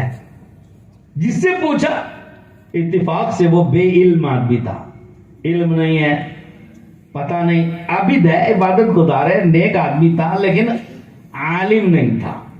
اسے پتا نہیں ہے کہ اللہ رب العزت کے بندوں کے ساتھ معاملات کیسے ہوتے ہیں، اسے پتا نہیں. اس کو غصہ آیا، اوہو اتنا بڑا قاتل تو، 9 آدمیوں کو تو نے قتل کیا اور خون کیا، تیری مغفرت کہاں ہوگی؟ تجھے اللہ چھوڑے گا؟ تجھے اللہ کیسے معاف کرے گا؟ اس نے کہا اچھا اللہ مجھے معاف نہیں کرے گا تو ایک کئی کو باقی رکھنا. 90 ہو گئے، راؤنڈ فگر پورا کر دیں گے بول کے. جب اللہ معاف اس نہیں کرتا تو کئی کو چھوڑنا ایک ہے، وہ بھی پورا کر دیں گے بول کے تلوار نکال کے اسی کی گردن اڑا دیا، 100 پورا کر دیا. لیکن دل میں ایک طلب تھی، ایک فکر تھی کہ توبہ کرنا چاہیے. پھر دل میں خیال آیا کہ میں کتنا بڑا پاپی ہوں، کتنا بڑا گنہگار ہوں، کہ میں نے کتنی اللہ کی نافرمانی کی، کتنے گھروں کو ویران کر دیا. کوئی توبہ کا کوئی راستہ تو ہونا چاہیے. پھر نکلا، ایک آدمی اور ملا، نیک آدمی تھا، دیندار تھا دیکھنے میں. اب اس کو پوچھا حل لیا من توبتم، کہ بھائی میں نے اتنے بڑے گناہ کیے، اتنے بڑے پاپ کیے، کیا میرے لیے کوئی توبہ کا راستہ ہے؟ اتفاق سے وہ عالم تھے، نیک ہونے کے ساتھ ساتھ عالم تھے. انہوں نے کہا کیوں نہیں بھائی، کیوں نہیں، اللہ کی رحمت کے دروازے سے کھلے ہوئے ہیں، ہر وقت کھلے ہوئے ہیں. اللہ تجھ جیسے بڑے گنہگار کو بھی معاف ضرور کرے گا. تو نے جب نیت کر لی، تو نے جب ارادہ کر لیا کہ اب مجھے گناہ چھوڑنا ہے اور مجھے اپنی زندگی ٹھیک کرنی ہے، تو اللہ کیوں نہیں معاف کرے گا؟ ضرور معاف کرے گا.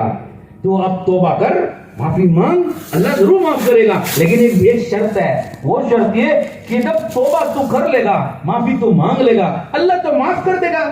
لیکن اگر تو واپس اپنی بستی کی طرف جائے گا، وہاں وہی لوگ تجھے ملیں گے جنہوں نے تجھے برباد کیا، تجھے بگاڑا. ایسے لوگوں کی صحبت ملے گی، پھر تجھے وہی گناہ، وہی کوتاہیاں، وہی غلطیاں، وہی نافرمانیاں یاد آئیں گی. انہیں کی صحبت میں اگر تو چلا گیا تو توبہ کر کے بھی کوئی فائدہ نہیں ہوگا، تو واپس ویسے ہی ہو جائے گا. اس لیے تو راستہ بدل لے. اب تو واپس ایسے لوگوں کی صحبت میں مت جا، تو اب نیک لوگوں کی صحبت میں جا. نیک لوگ ہیں، خدا کے اطاعت گزار ہیں، فرما بردار ہیں، پاکیزہ ماحول ہے، اچھا ماحول ہے، اس ماحول میں چلا جا.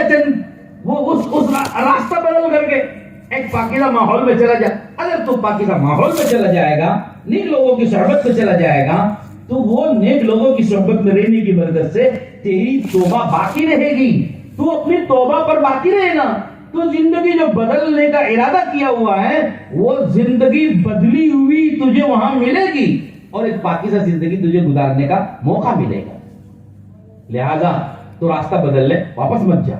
اس نے کہا ٹھیک ہے، اب میں واپس اپنے ان لوگوں کے پاس نہیں جاتا جو برے اور غلط ہیں. ان لوگوں کے پاس جاؤں گا، وہی بری صحبت مجھے ملے گی اور بری صحبت تو پھر مجھے برباد کر دے گی.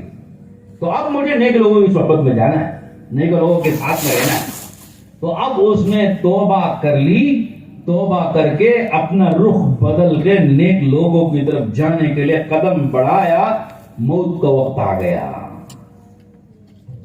کیا آ گیا؟ موت کا وقت آ گیا. ادھر قدم بڑھاتے ہی موت کا وقت آ گیا. فرشتے آ گئے، دونوں قسم کے فرشتے آئے. رحمت والے فرشتے بھی آئے، عذاب والے فرشتے بھی آئے. برے لوگوں کی روح قبض کرنے والے بھی، نیک لوگوں کی روح قبض کرنے والے بھی، دونوں آ کے کھڑے ہو گئے. دونوں نے کہا ہم اس کی روح نکالتے ہیں. برے لوگوں کی روح نکالنے والے بولے ہم اس کی روح نکالتے ہیں کیونکہ یہ تو زندگی بھر کا پاپی ہے، پاپی 100 لوگوں کا قاتل ہے، خونی ہے، زندگی بھر نافرمانی میں اس نے گزارا ہے، اس کی روح ہم نکالیں. رحمت والے فرشتے، نیک لوگوں کی روح نکالنے والے فرشتے بولنے لگے ارے بھائی ٹھیک ہے، گنہگار تھا اور نافرمان تھا، خونی تھا، قاتل تھا، سب ٹھیک ہے، لیکن اس نے توبہ کر لیا ہے نا، وہ خدا نے اس کی توبہ قبول کر کے اس کے گناہ اور پاپ معاف کر دیے ہیں نا. پھر اب وہ کہاں پاپی رہا، وہ تو نیک ہو گیا، اس کی روح ہم نکالیں. دونوں میں مباحثہ ہونے لگا. فیصلہ کون کرنا؟ فیصلہ کرنے کے لیے ایک تیسرا فرشتہ آیا. انہوں نے فیصلہ کیا بھائی کیا مباحث ہے, کیا مسئلہ ہے. انہوں نے کہا بھائی یہ مسئلہ ہے. تو دونوں کی بات سننے کے بعد اس فرشتے نے فیصلہ کیا. دیکھو ایک ضابطے کی بات بتاتا ہوں, فیصلہ ختم کر, یہ مباحثہ اور جھگڑا ختم کرنے کے لیے ایک ضابطے کی بات بتاتا ہوں. ایسا کرو کہ یہ جس زمین کو چھوڑ کر آیا ہے, نافرمانوں کی زمین کو جہاں سے چھوڑ کر آیا, اس کو ناپو کتنا فاصلہ ہے, اور یہ جس زمین کی طرف جانے کے ارادے سے نکلا ہے اس زمین کو بھی ناپو کتنا فاصلہ ہے. اگر یہ اس نیک لوگوں کی زمین کی طرف قریب ہے, ادھر سے دور ہے, تو یہ نیک لوگوں میں مانا جائے گا.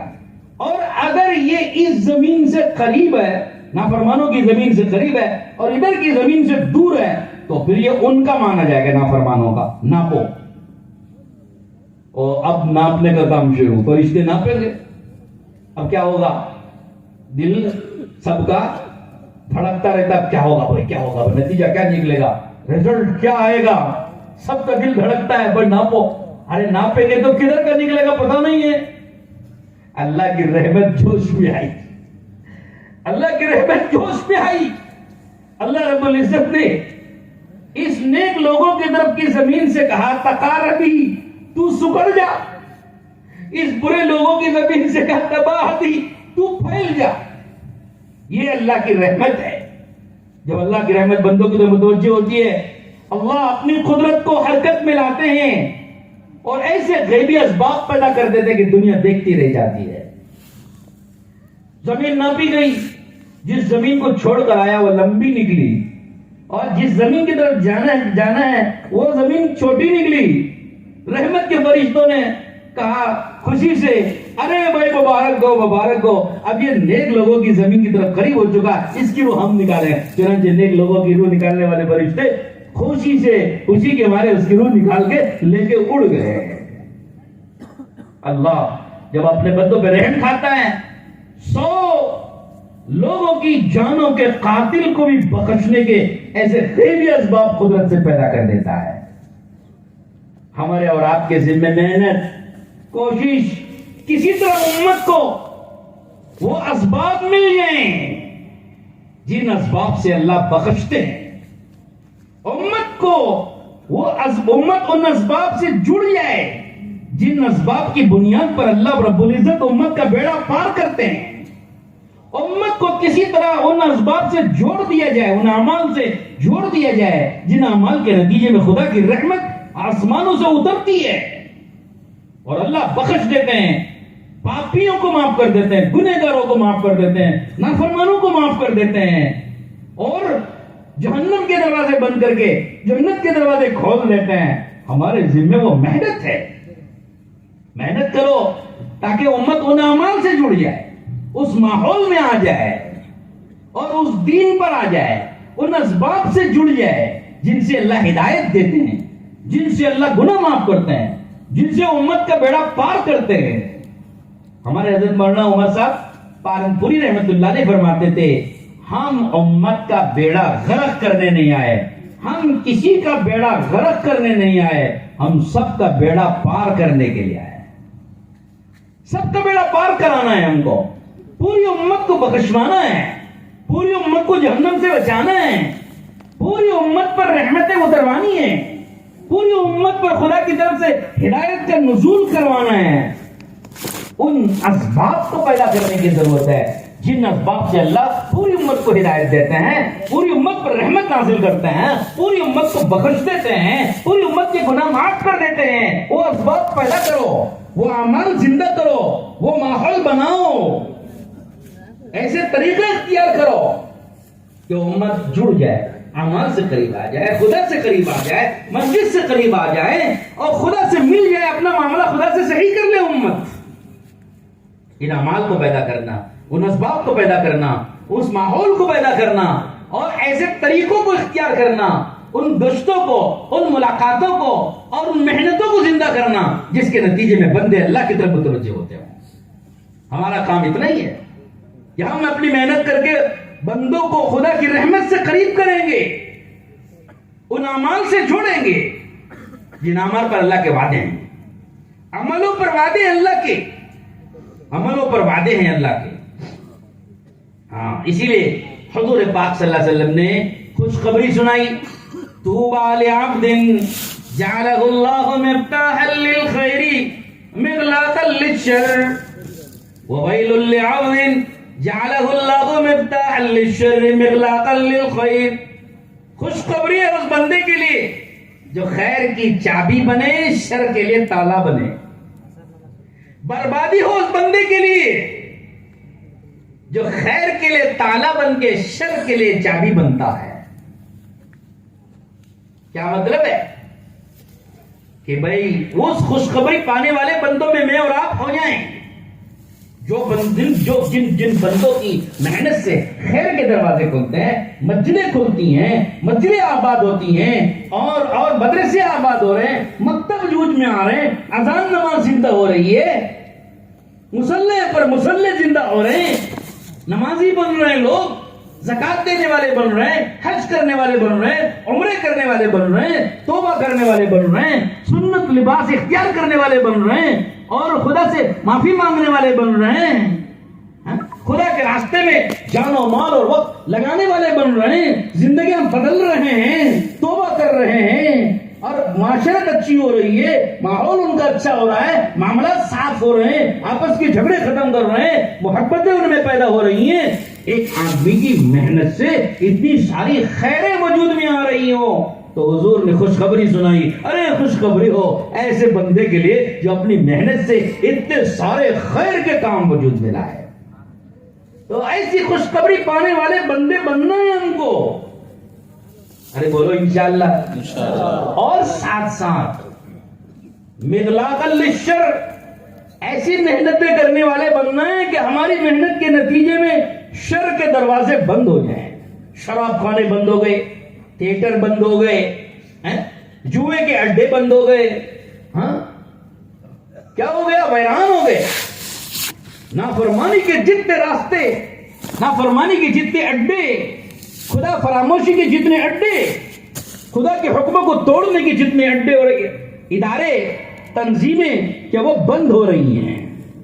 بے حیائی کے اڈے بند ہو رہے ہیں، شراب کے اڈے بند ہو رہے ہیں، جوئے کے اڈے بند ہو رہے ہیں، کفر کے اڈے بند ہو رہے ہیں، شرک کے اڈے بند ہو رہے ہیں، بدعات و خرافات ختم ہو رہی ہیں، بے نمازی ختم ہو رہے ہیں، سنت کے خلاف چلنے والے بہت تھے، کم ہو رہے ہیں، بے پردہ پھرنے والی عورتیں کم ہو رہی ہیں، پردہ اور حیا زندہ ہو رہا ہے، جس کی محنت کے نتیجے میں سارے شر کے اڈے اور دروازے بند ہو رہے ہیں۔ اس محنت کرنے والے بندے کے لیے حضور پاک صلی اللہ علیہ وسلم نے خوشخبری سنائی ہے، توبہ، ایسے بندے کے لیے بڑی خوشخبری والی بات ہے۔ تو کتنے خوش نصیب ہیں وہ بندے جن کی محنت کے نتیجے میں شر کے اڈے بند ہو گئے، جوئے کے اڈے بند ہو گئے، اور کیا کھل گئے؟ مسجدیں کھل گئی، اذان نماز زندہ ہو گئی، پوری بستی ایسی تھی وہاں کوئی اذان دینے والا نہیں، وہاں کوئی نماز پڑھنے والا نہیں، وہاں خدا کا نام لینے والا نہیں، وہاں کوئی سجدہ کرنے والا نہیں، وہ زمین ترستی تھی اللہ کے نام کو سننے کے لیے اور سجدے کے لیے ترستی تھی وہ زمینیں۔ جماعتوں نے جا کے محنت کیا، ایک آدمی کو آمادہ کیا، تیار کیا، اذان دی، نماز پڑھی، زمین پہ خدا کا سجدہ ہوا، خدا کے لیے پہلی مرتبہ سجدہ ہوا۔ بعد اللہ کے بندے ایسے 70 سال کے بعد مسجد میں داخل ہوئے، پہلی مرتبہ سجدہ کر کے کہنے لگے 70 سال ہو گئے آج پہلی دفعہ اللہ کے سامنے سجدہ کیا ہے۔ کیسے اللہ کے بندے تو جن کی محنت کے نتیجے میں خیر کے راستے کھلتے ہوں۔ مسجدیں غیر آباد پڑی تھی، ویران تھی، جالے لگے ہوئے تھے اور دیمک لگی ہوئی تھی، اور سانپ اور بچھو گھسے ہوئے تھے، درندے اور مختلف قسم کے موذی جانور نے جگہ بنا رکھی تھی، یا اور کوئی نافرمانی وہاں ہو رہی تھی۔ انہوں نے محنت کی، مسجد کو صاف کیا اور اذان دی، جماعت کی نماز پڑھی، لوگ جمع ہو گئے اور وہاں مسجد شروع ہو گئی۔ نورانیت، روحانیت اور وہ عجیب وہاں ایک ماحول پیدا ہو گیا۔ تو جن کی محنت کے نتیجے میں اتنا بڑا خیر کا دروازہ کھلا، اللہ کے نبی ان کے لیے خوشخبری کی دعا دے رہے ہیں، بھائی یہ خوش نصیب بندہ ہے، اس کو یہ بڑا خوش نصیب بندہ ہے، اس کے لیے بڑی خوشخبری ہے۔ کیا خوشخبری ہے نہیں بتایا؟ ارے خوشخبری کیا ہے؟ خوشخبری یہی ہے کہ یہ بندہ جب یہ قیامت میں اٹھے گا تو اس کے پیچھے یہ اکیلا نہیں ہوگا، اس کے پیچھے یہ ساری بستیاں اور یہ سارے ہزاروں لوگ جو ہدایت پا گئے وہ اس کے پیچھے پیچھے جائیں گے، خدا کی بارگاہ میں لوگ دیکھیں گے، ارے یہ کون آ گیا جس کے پیچھے ہزاروں لوگ چل رہے ہیں؟ یہ کوئی نبی ہے کیا؟ ارے نبی نہیں، نبی کا امتی ہے، نبی کا امتی ہے۔ تو یہ خوشخبریاں حضور اکرم صلی اللہ علیہ وسلم نے دی۔ تو میرے بھائی دعوت کی اور دین کی محنت کر کے امت کو دین پر لانے کا کام کرنا یہ کوئی معمولی چیز نہیں۔ اللہ رب العزت کو اس پر پیار آتا ہے اور اللہ اپنی رحمتیں نازل کرتے ہیں۔ اس لیے ہماری دعوت و تبلیغ کی محنت میں یہ طریقہ اختیار کیا جاتا ہے کہ امت کو اللہ کی رحمت کی امیدیں دلاؤ، فضائل بتاؤ کہ تم اگر نیک بنو گے کیا ملے گا، تم اگر ایمان پر آؤ گے کیا ملے گا، تم اگر نماز پر آؤ گے کیا ملے گا۔ نماز پر اللہ رب العزت کیا کیا وعدے کیے ہوئے ہیں، ذکر پر اللہ کے کیا وعدے ہیں، علم پر اللہ کے کیا وعدے ہیں، قرآن پڑھنے پر اللہ کے کیا وعدے ہیں، اور معاملات صحیح کر لو گے اللہ کے کیا وعدے ہیں، معاشرت اگر صحیح گزارو گے اللہ کے کیا وعدے ہیں۔ امید دلاؤ، امید دلاؤ، ترغیب، امید دلا کر امت کو ایمان کی طرف، اعمال کی طرف متوجہ کرنا ہے۔ ایمان کو حرکت ملے گی، اندر ایمان جاگے گا۔ جب ایمان کی قیمت بتائیں گے، ایمان پر اللہ کا قیامت کے دن ملنے والے اللہ کے جو وعدے ہیں وہ بتائیں گے، دنیا اور آخرت کا نفع سمجھائیں گے کہ ایمان پر اللہ کیا دینے والے ہیں، تو ایمان اندر سے جاگے گا، ایمان کو حرکت ملے گی، ایمان جاگے گا۔ اور جب ایمان جاگتا ہے ایک مومن بندے کا، وہ ایمان میں طاقت آتی ہے۔ ایمان کی جو طاقت ہے اور قوت ہے وہ آدمی کو عمل پہ کھڑا کرتی ہے۔ ہاں، عمل پہ کھڑا۔ اس لیے ہمارے یہاں گشتوں میں جائیں عمومی، ملاقات پہ جائیں خصوصی، بیان کریں عمومی، تو ہر جگہ ایمان کا نفع، ایمان کی قیمت، ایمان پر فضائل، ایمان کی عظمت اور ایمان پر جو اللہ کے وعدے ہیں وہ ہم کو ضرور بتانا چاہیے۔ توحید، رسالت اور آخرت ہمارے بیانات کا موضوع ہوتا ہے، مذاکروں کا، گشتوں میں، ملاقاتوں میں جانے کا ہمارا موضوع ہے توحید، رسالت اور آخرت۔ کیا توحید ہے؟ توحید کے معنی سب کچھ اللہ کرتے ہیں، سارے نفع نقصان ایک اللہ کے ہاتھ میں ہیں، نفع ہو نقصان ہو وہ اللہ دیں گے، اور اللہ کے دینے کا ضابطہ یہ ہے کہ اللہ رب العزت اطاعت گزاروں کو دیتے ہیں اور نافرمانوں کو اللہ محروم کرتے ہیں۔ اطاعت گزاری پر، فرما برداری پر اللہ پاک اپنی نعمتوں کو دیتے ہیں، دنیا میں بھی اور آخرت میں بھی۔ نافرمانی پر اللہ رب العزت کی طرف سے راحتیں چھین جاتی ہیں، برکتیں چھین جاتی ہیں، سکون چھین جاتا ہے، خدا کی رحمت ہٹ جاتی ہے، عذابات کا یہ مستحق بن جاتا ہے اور خدا کی رحمت کا یہ مستحق نہیں رہتا ہے۔ تو ہم کو سمجھانا ہے کہ اللہ سے، اللہ رب العزت کی طرف سے ہر خیر و شر کے ہونے کا یقین امت کو دلانا ہے۔ جب یقین پیدا ہو جائے گا اندر اور بن جائے گا ایمان اور توکل اور کہتے ہیں بھائی بھروسہ اللہ کی ذات پہ، اللہ کے وعدوں پہ جس قدر انسان کے دل میں پیدا ہو جائے گا اسی کے بقدر انسان اللہ سے جڑ جاتا ہے، اسی قدر اللہ سے جڑ جائے گا، اللہ کے حکموں پر آئے گا۔ ایمان آدمی کو اللہ سے قریب کرتا ہے۔ بزرگوں نے فرمایا خدا تعالیٰ کی محبت خدا کی اطاعت پر کھڑا کرتی ہے، خدا تعالیٰ کا خوف خدا کی نافرمانی سے بچا لیتا ہے۔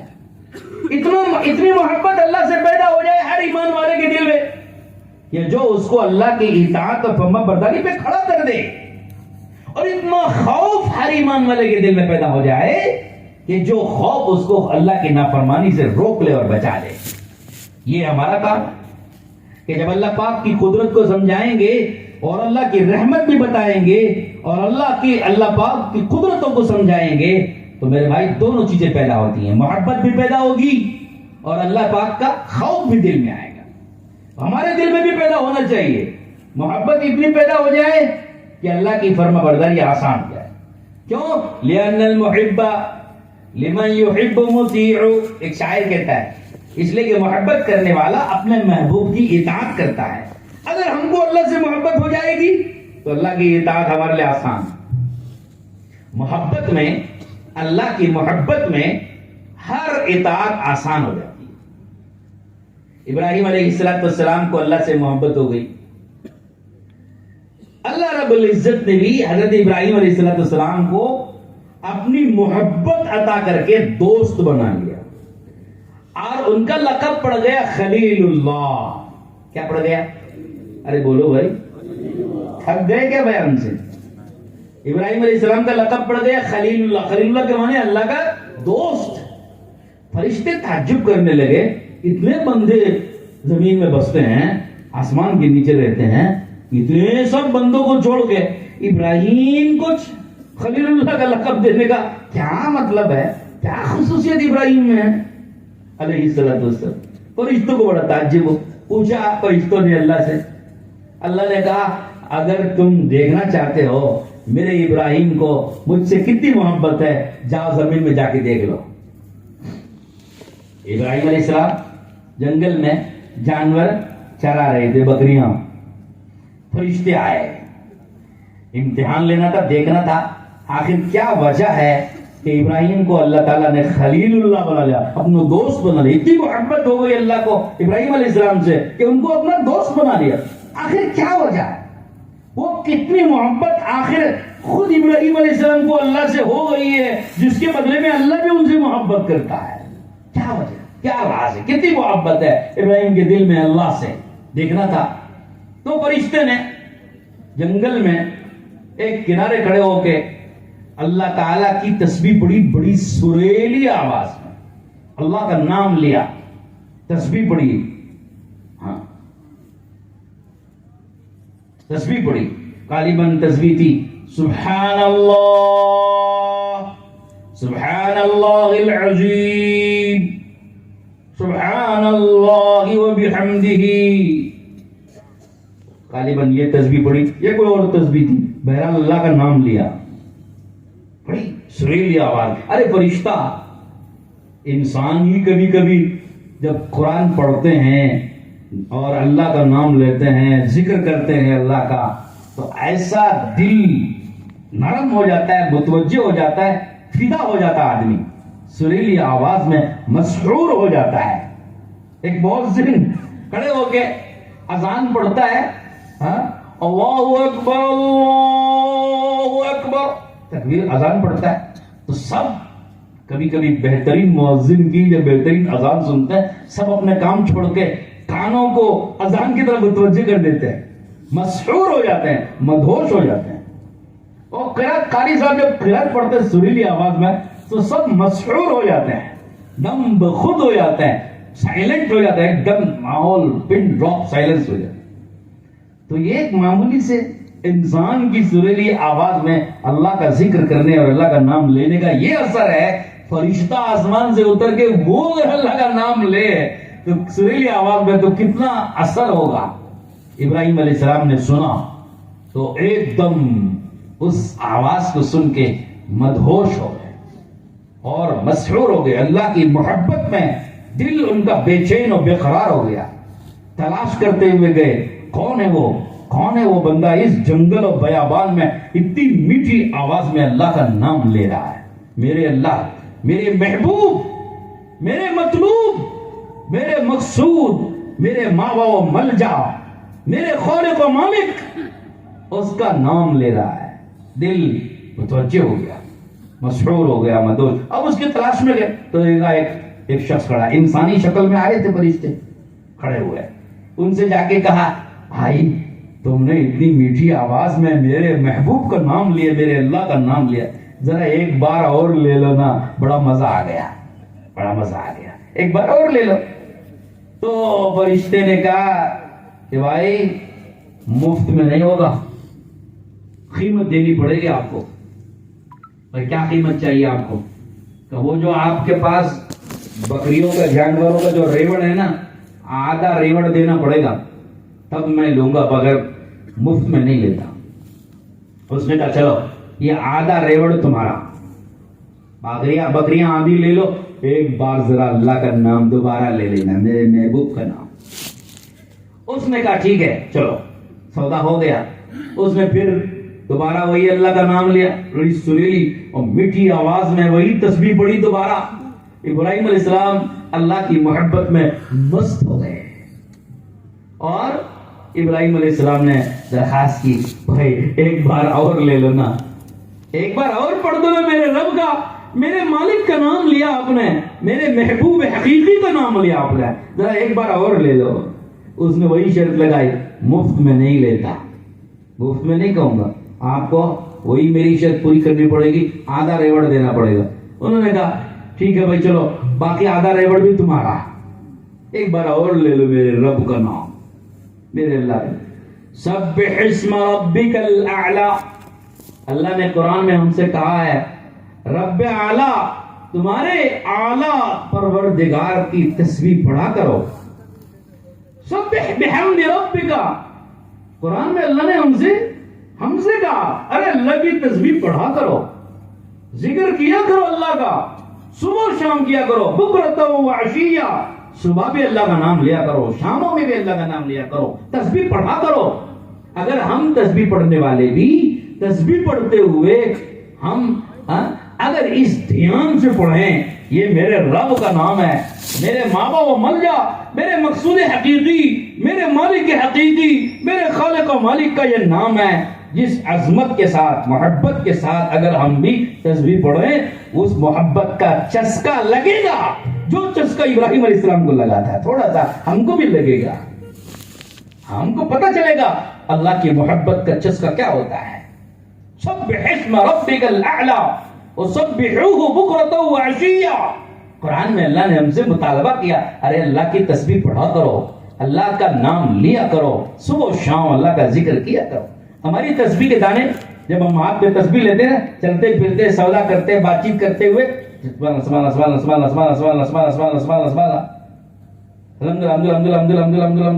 دو ایک سیکنڈ میں 100 کے دانے پورے ہو گئے. نہ پڑھنے والے کو پتا کیا سبحان اللہ پڑھ رہا ہے, نہ کیا الحمدللہ پڑھ رہا ہے, نہ سننے والوں کو پتا چلتا ہے. کوئی مزہ آئے گا ایسے ذکر سے؟ ایسے ذکر سے کوئی مزہ آئے گا؟ ارے بھائی, ذکر اور خدا کا نام اگر لیا جائے, ایسا لیا جائے خود پڑھنے والے کو ذکر کی لذت معلوم ہو, سننے والے کو بھی ذکر کا مزہ آوے, تب نہ بات ہے. ہم کہتے ہیں بھائی صبح بھی تسبیح پوری کرتے ہیں, شام بھی 3 تسبیح پوری کرتے ہیں, کچھ اثر دکھائی دیتا نہیں. ارے اثر کہاں سے دکھائی دے گا جب ایسی تسبیح پڑھیں گے. اسی لیے شاعر نے کہا بر زبان تسبیح و در دل گا و خر, این چنی تسبیح قید آرد اثر.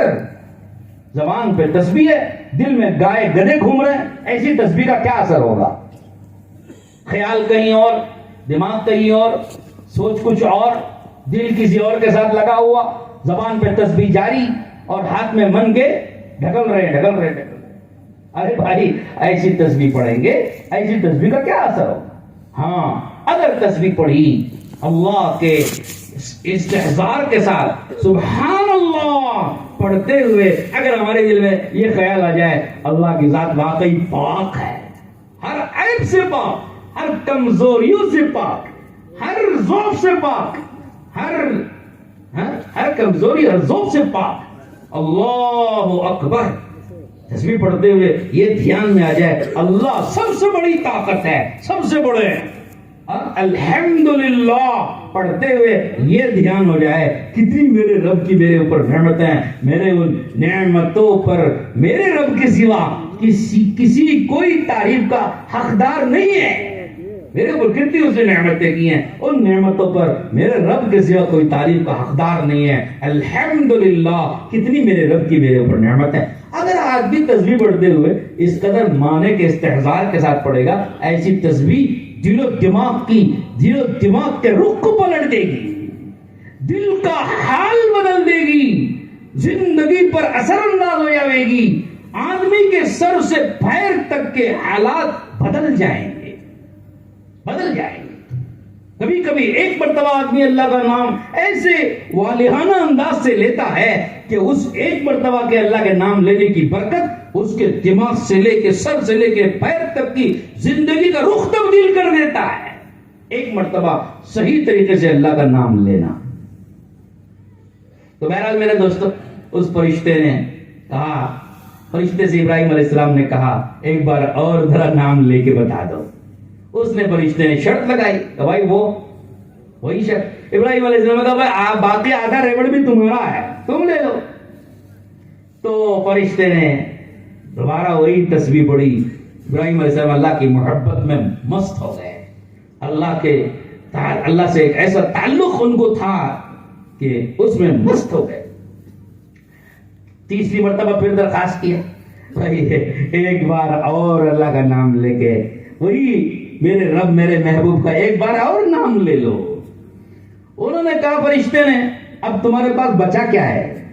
میری وہی شرط ہے، تمہارے پاس تو بکروں کا ریوڑ بچا نہیں نا، آدھا دینا تھا وہ بھی دے دیا، باقی آدھا تھا وہ بھی دے دیا، اب تو تمہارے پاس ہے کیا دینے کے لیے؟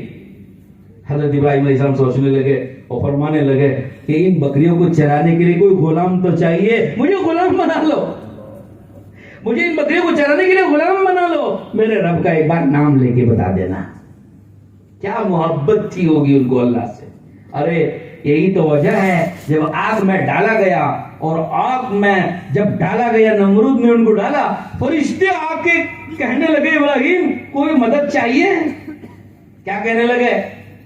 کیا کہنے لگے؟ اپنی رائے سے آئے ہو، تمہاری مجھے مدد کی کوئی ضرورت نہیں، اللہ نے اگر بھیجا ہے تو بات کرو. اللہ نے بھیجا ہے یا خود آئے کہ میں خود آئے، تمہاری کوئی ضرورت نہیں. جس اللہ کی محبت میں گرفتار ہونے کی وجہ سے آج مجھے آگ میں ڈالا ہے، وہ اللہ مجھے جانتا ہے. مجھے تم سے لینا دینا کچھ نہیں ہے، مجھے تو سب کچھ میرے رب سے لینا ہے. تمہاری مدد کی مجھے کیا ضرورت؟ فرشتہ آ کے عرض کر رہا ہے تو بول رہے تمہاری مدد کی کوئی ضرورت نہیں، تم مخلوق ہو. مجھے تو اللہ کی محبت میں مارا جا رہا ہے، اللہ کی محبت میں ڈالا جا رہا ہے آگ میں. وہ اللہ مجھے خوب جانتا ہے میری حاجت کیا ہے، میری ضرورت کیا ہے، اس وقت میں مجھے کیا چاہیے وہ میرا رب خود جانتا ہے. یہی تو وجہ ہے کہ براہ راست اللہ نے آگ کو حکم دیا یا نارو کونی بردا وسلاما علی ابراہیم، اے آگ میرے ابراہیم خلیل اللہ پہ ٹھنڈی ہو جا، اور اتنی بھی ٹھنڈی نہ ہو کہ میرے دوست میرے خلیل میرے محبوب کو تکلیف ہو، بلکہ سلامتی کے ساتھ ٹھنڈی، ایسی ٹھنڈی کہ ٹھنڈک سے بھی تکلیف نہ ہو. آگ کو براہ راست حکم دے دیا اللہ نے. آگ جو جلانے والی گرم کرنے والی اپنی فطرت کو بدل دیا آگ نے جب اللہ کا براہ راست حکم آیا. اور اللہ کا براہ راست حکم اس وقت آیا جب ابراہیم خلیل اللہ سوائے اللہ کے کسی سے مدد لینے نہیں تیار ہوئے، تو براہ راست اللہ نے حکم دیا. تو میرے بھائیو، جب آدمی اللہ کی محبت میں آتا ہے تو ایسے اللہ کا اطاعت گزار فرما بردار بنتا ہے. تو ہم یہ کہتے ہیں محنت امت پہ کرنی ہے، اپنی ذات پر بھی اتنی محنت کرنی ہے کہ ہمارے دلوں میں اللہ کی محبت آ جائے، اور وہ محبت اللہ کی اطاعت اور اللہ کی فرما برداری پر ہم کو ڈال دے.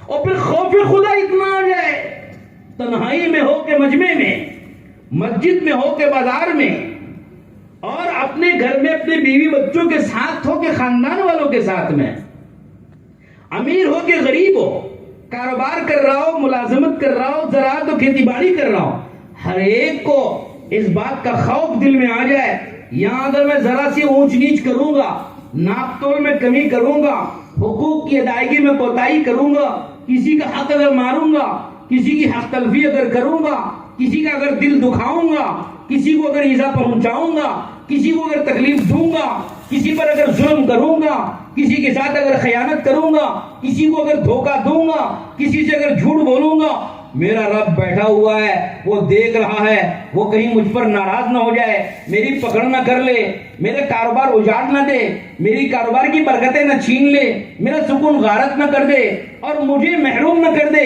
اور مجھے کہیں سزا میں مبتلا نہ کر دے. یہ خوف آدمی کو ہر نافرمانی سے روک لے گا. تو اتنا خوف دل میں پیدا ہو جائے میرے اور آپ کے اور پوری امت کے کلمہ پڑھنے والوں کے دل میں کہ خدا کی نافرمانی مشکل ہو جائے، نافرمانی مشکل ہو جائے۔ ایک بزرگ سے ایک شخص نے پوچھا کہ حضرت مجھے دل میں گناہ کا خیال آتا ہے، کیا کروں؟ تو حضرت نے بڑے سیدھے انداز میں فرمایا، اچھا بھائی اگر تمہیں گناہ کا خیال آتا ہے تو گناہ کرنے کے لیے ایسی جگہ تلاش کر لو جہاں تمہیں کوئی نہ دیکھے، جہاں تمہیں کوئی نہ دیکھے۔ وہ کہتے ہیں کہ میں جب بھی گناہ کا خیال آتا تو تلاش کرتا کہ مجھے کوئی دیکھ تو نہیں رہا ہے، دائیں دیکھا بائیں دیکھا، دائیں بھی کوئی نہیں، بائیں کوئی نہیں، آگے کوئی نہیں، پیچھے کوئی نہیں، تو اب تو گناہ کے لیے کوئی رکاوٹ نہیں رہی۔ فوراً دل میں خیال آتا بھائی کوئی انسان تو نہیں دیکھ رہا ہے، مگر دیکھنے والا تو دیکھ رہا ہے۔ کون ہے دیکھنے والا؟ اللہ کا، وہ تو دیکھ رہا ہے، تو گناہ سے رک جاتا تھا۔ پھر کبھی خیال آتا گناہ کرنے کا، پھر وہی بات سوچتا کہ کوئی دائیں بائیں ادھر ادھر کوئی دیکھ تو نہیں رہا، کوئی نہیں دیکھ رہا، پھر خیال آتا کہ بھائی کوئی تو نہیں دیکھ رہا، لیکن دیکھنے والا اللہ، وہ اس کو دیکھنے کے لیے آسمان رکاوٹ نہیں، زمین رکاوٹ نہیں، دیوار رکاوٹ نہیں، چھت رکاوٹ نہیں، پردہ رکاوٹ نہیں، کوئی بند سے بند دروازہ اس کے دیکھنے کے لیے رکاوٹ نہیں، وہ تو آر پار دیکھتا ہے۔ جب یہ خیال دل میں آئے گا بتا گناہ کرے گا؟ بس ہم یہ کہتے ہیں محنت اتنی کرو اپنی ذات پہ اور امت پہ کہ ایک کے دل میں خدا تعالیٰ کا ایسا خوف پیدا ہو جائے کہ گناہ اس کے لیے مشکل ہو جائے، اور محبت اتنی پیدا ہو جائے اطاعت آسان ہو جائے۔ یہی تو تبلیغ و دعوت کی محنت ہے، اس کے سوا اور کیا ہے؟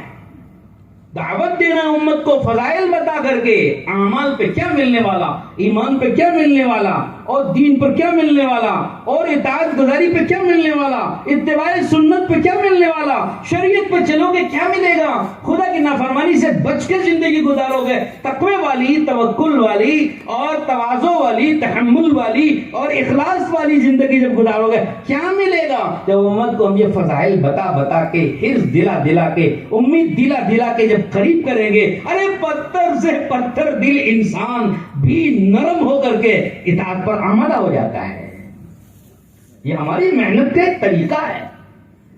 ہمارے یہاں فضائل بتاتے ہیں، وعدے بتاتے ہیں، وعیدیں اور عذابات زیادہ نہیں سناتے تاکہ دل سخت نہ ہو جائے۔ کبھی کبھی لوگ سنتے سنتے عذابات کو اور وعیدوں کو سنتے سنتے سند ہو جاتے ہیں، اثر ہی نہیں کرتا۔ اس کے لیے ہم کہتے ہیں بھائی فضائل سنو، دل نرم کرو۔ ارے بھائی سخت زمین میں بیج بونا ہے اور سوکھی زمین میں بیج بونا ہے تو کیا کرنا ہے؟ سوکھی زمین پہ کلال مار مار کے پسینہ بہا بہا کے طاقت اس پہ ضائع کریں گے کہ کچھ اور کریں گے؟ کیا کریں گے ذرا بولو؟ ارے بولو بھائی، پانی ڈال کے نرم کرتے ہیں۔ کھودنا تو ہے چیز سوکھی زمین کو، سخت زمین کو کھودنا تو ہے چیز، لیکن سوکھے پن میں کھودو گے تکلیف اٹھانی بہت پڑے گی، مشقت بہت ہوگی، کھدے گا نہیں زیادہ۔ لیکن اگر پانی ڈال دیا، نرم کر دیا تو پھر کیا ہوگا؟ کھودنا بھی آسان، نرم ہو گئی، بیج ڈالنا بھی آسان، پودا اگ جائے گا۔ تو اب یہ ہے ہمارا طریقہ کہ بھائی سخت دل ہیں، شہوتوں میں، خواہشات میں، منمانیوں میں، جی چاہیوں میں، نافرمانیوں میں، بے حیائی میں اور اغراض میں، حسد میں، جلن میں، ظلم میں، بغض میں، عداوت میں، ایسی مختلف بیماریوں میں مبتلا ہو گئے، دل میں قساوت پیدا ہو گئی، دل سخت ہو گئے، کوئی بات اثر نہیں کر رہی ہے، اندر نہیں اتر رہی ہے، تو کہتے ہیں بھائی پانی ڈالو، ذرا نرم کرو۔ وہ کیا ہے کہ ذرا سناؤ اللہ پاک کیسے رحم دل ہیں، کیسے کریم ہیں، کیسے بخشنے والے، کیسے نوازنے والے، کیسے رحمت والے، کیسے اللہ معاف کر دیتے ہیں۔ توبہ پر اللہ کیا دیں گے، ایمان پر کیا دیں گے، ذکر پر کیا دیں گے۔ جب یہ حرص دلاؤ گے، اللہ کی رحمت کی امیدیں دلائیں گے، دل نرم ہو جاتا ہے، دل متوجہ ہو جاتا ہے، پھر تیار ہو جاتا ہے آدمی، چلو میں چلنے کے لیے تیار ہوں، چلو میں 4 مہینے تیار ہوں، چلو میں جماعت میں چلنے تیار ہوں، چلو میں مسجد آنے تیار ہوں، چلو میں گشت میں آنے تیار ہو گیا، دل نرم ہو گیا، متوجہ ہو گیا۔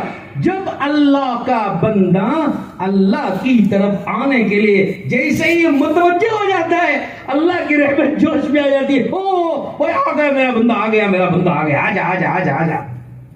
اللہ کی رحمت جوش میں آ جاتی ہے، ہوش میں آ جاتی ہے اور پھر اللہ ہدایت کے دروازے کھول دیتے ہیں, چھپر پھاڑ کے ہدایت دے دیتے ہیں. ارے پھر آسیہ جیسی سخت دل, ہاں, اور کیا کہتے ہیں, ہندا جیسی سخت دل, حبشی جیسے سخت انسان کے دل کو بھی چیر کے اللہ نے نرم کر کے ہدایت اتار دی تھی. ابو جہل کے گھر میں ابو جہل کے بیٹے اکرمہ بن ابو جہل کو ہدایت دے دی. کیسے کیسے لوگوں کو اللہ رب العزت ہدایت سے مالامال. فضیل بن عیاض رحمۃ اللہ علیہ جیسے ڈاکو, ڈکیتی ڈال کے لوگوں کا مال لوٹنے والے, گھروں کو لوٹنے والے, قلعے لوٹنے والے, ایسے لٹیرے کو اللہ نے جب ہدایت دینے کا فیصلہ کیا تو اللہ نے ان کے دل کو نرم کر کے ایسا نوازا کہ وقت کا ولی بنا دیا. تو خدا تعالیٰ کی رحمتیں, تو ہم محنت کرتے ہیں اور امت کو خدا کی رحمت کی طرف متوجہ کرتے ہیں اور خدا کی رحمت کی امیدیں دلاتے ہیں, توبہ کی طرف متوجہ کرتے ہیں اور توبہ اور اللہ کی معافی کا یقین امت کو دلاتے ہیں. بڑے سے بڑا پتھر دل اور سخت دل انسان بھی تیار ہو جاتا ہے توبہ کرنے کے لیے, خدا کی طرف آنے کے لیے آمادہ ہو جاتا ہے. یہی ہماری محنت ہے, اسی کا نام انابت ہے. جب بندوں میں انابت پیدا ہوتی ہے خدا کی عنایت ہوتی ہے, بندوں کی طرف عنایت خدا کی, بندوں کی طرف سے انابت ہوتی ہے, خدا کی طرف سے عنایت ہوتی ہے. تو یہ محنت ہمارے اور آپ کے ذمہ ہے. ہم کہتے ہیں بھائی یہ اجتماع یہی بات سمجھانے کے لیے, اب امت میں اس پیغام کو لے کے چلنا پھرنا ہے, گاؤں گاؤں جانا, بستی بستی جانا ہے, علاقوں میں جانا ہے, شہروں میں جانا ہے, امیروں کے پاس, غریبوں کے پاس, مالداروں کے پاس اور حاکموں کے پاس, محکوموں کے پاس, چھوٹوں کے پاس, بڑوں کے پاس, صلاحیت والوں کے پاس, اور ہر انسان, ہر ایمان والے اور ہر کلمہ پڑھنے والے امتی, ہر مرد و عورت, ہر بچے, بوڑھے, جوان, مرد و عورتیں, ہر ایک کے پاس یہ پیغام لے کر کے جانا اور ہر ایک کے دل کو, ایمان کو حرکت دے کے ان کو متوجہ کرنا, اللہ سے ان کو جوڑ دینا, انابت ان میں پیدا کر دینا, تاکہ ان کے اندر انابت پیدا ہونے کے نتیجے میں خدا کی عنایت ہو جائے, خدا کی رحمت ان کے اندر متوجہ ہو جائے, ہدایت ان کو مل جائے اور اللہ رب العزت اپنے فضل و کرم سے پورے ماحول کے اندر سے بے دینی, بے حیائی اور خدا کی نافرمانیوں کو ختم کر کے پاکیزہ ماحول اللہ اپنے فضل و کرم سے وجود ملا دے. کرنے والا تو کون ہے؟ اللہ. ہمارے ذمے محنت, ہمارے ذمے توجہ دلانا, رخ موڑ دینا, ہاں امالہ ہمارے ذمے, رخ موڑ دینا ہمارے ذمے, محنت کر کے لا کے لوگوں کو یہاں مسجد تک کھڑا کر دینا, خدا کے راستے پہ لا کے ڈال دینا, یہ ہمارے ذمے. اگر ہم نے اس محنت میں کوتاہی کی خدا کے ہمیں جواب دینا پڑے گا. ہم اگر سبب بن کے, بہانہ بن کے لوگوں کے پاس جا کے محنت کر کے لوگوں کو لا لیں گے تو محنت کر کے لانے والے کو خدا بہت نوازتے ہیں. میں نے جیسے حدیث میں عرض کیا, حضور نے خوشخبری سنائی, محنت کر کے خیر کے دروازے کھولنے والے, شر کے دروازے بند کرنے والے کے لیے حضور نے خوشخبری سنائی. تو حضور کی خوشخبریاں لینی ہے نہیں لینی ہے؟ ارے لینی ہے. کون کون تیار ہے لینے کے لیے؟ ماشاءاللہ سب تیار. اب اس کے لیے ہماری جان, ہمارا مال, ہمارا وقت لگ جائے, تھوڑا سا محنت پر لگ جائے, محنت پر ہم اپنے آپ کو ڈال دیں اور محنت کرنے کے لیے ہم تیار ہو جائے. کوئی گھر نہ چھوٹے, کوئی فرد نہ چھوٹے, کوئی بندہ نہ چھوٹے, ہر ایک تک ہم پہنچ جائیں سبب بن کے, اور مفتاح الخیر مغلاق الشر بن کے ہم چلے تو جائیں. اگر ہم بندوں تک چلے جائیں گے تو اللہ باقی حالات بنانے والا, بدلنے والا اللہ. تو کریں گے محنت, اس کے لیے ہمت کر کے بتاؤ. 4 مہینے اور چلا خدا کے راستے میں لگے, میرا تھوڑا سا وقت لگ جائے, میری تھوڑی سی جان لگ جائے, میرا تھوڑا سا مال لگ جائے, میری تھوڑی سی صلاحیت لگ جائے, اور میں محنت کر کے امت کو اللہ کی طرف متوجہ کر دوں. باقی کام اللہ بنانے والا ہے, اور مجھے اس محنت پر اللہ بہت دے رہے ہیں تو مجھے کیوں نہیں لینا ہے اللہ سے؟ مجھے اللہ سے تو بہت کچھ لینا ہے. تو لینے کا راستہ یہ محنت. تو بتاؤ 4 مہینے چلے کون کون لگائیں گے بھائی؟ کون کون لگائیں گے؟ ذرا سا ہمت کر کے پیش کرو, اپنے آپ کو پیش کرو کہ ہم اپنی یہ جان و مال و وقت اس مبارک محنت پر لگائیں گے اور خدا کے نبی کی خوشخبری لیں گے. بولو بھائی, کھڑے ہو جاؤ, کھڑے ہو جاؤ. ہر تعلق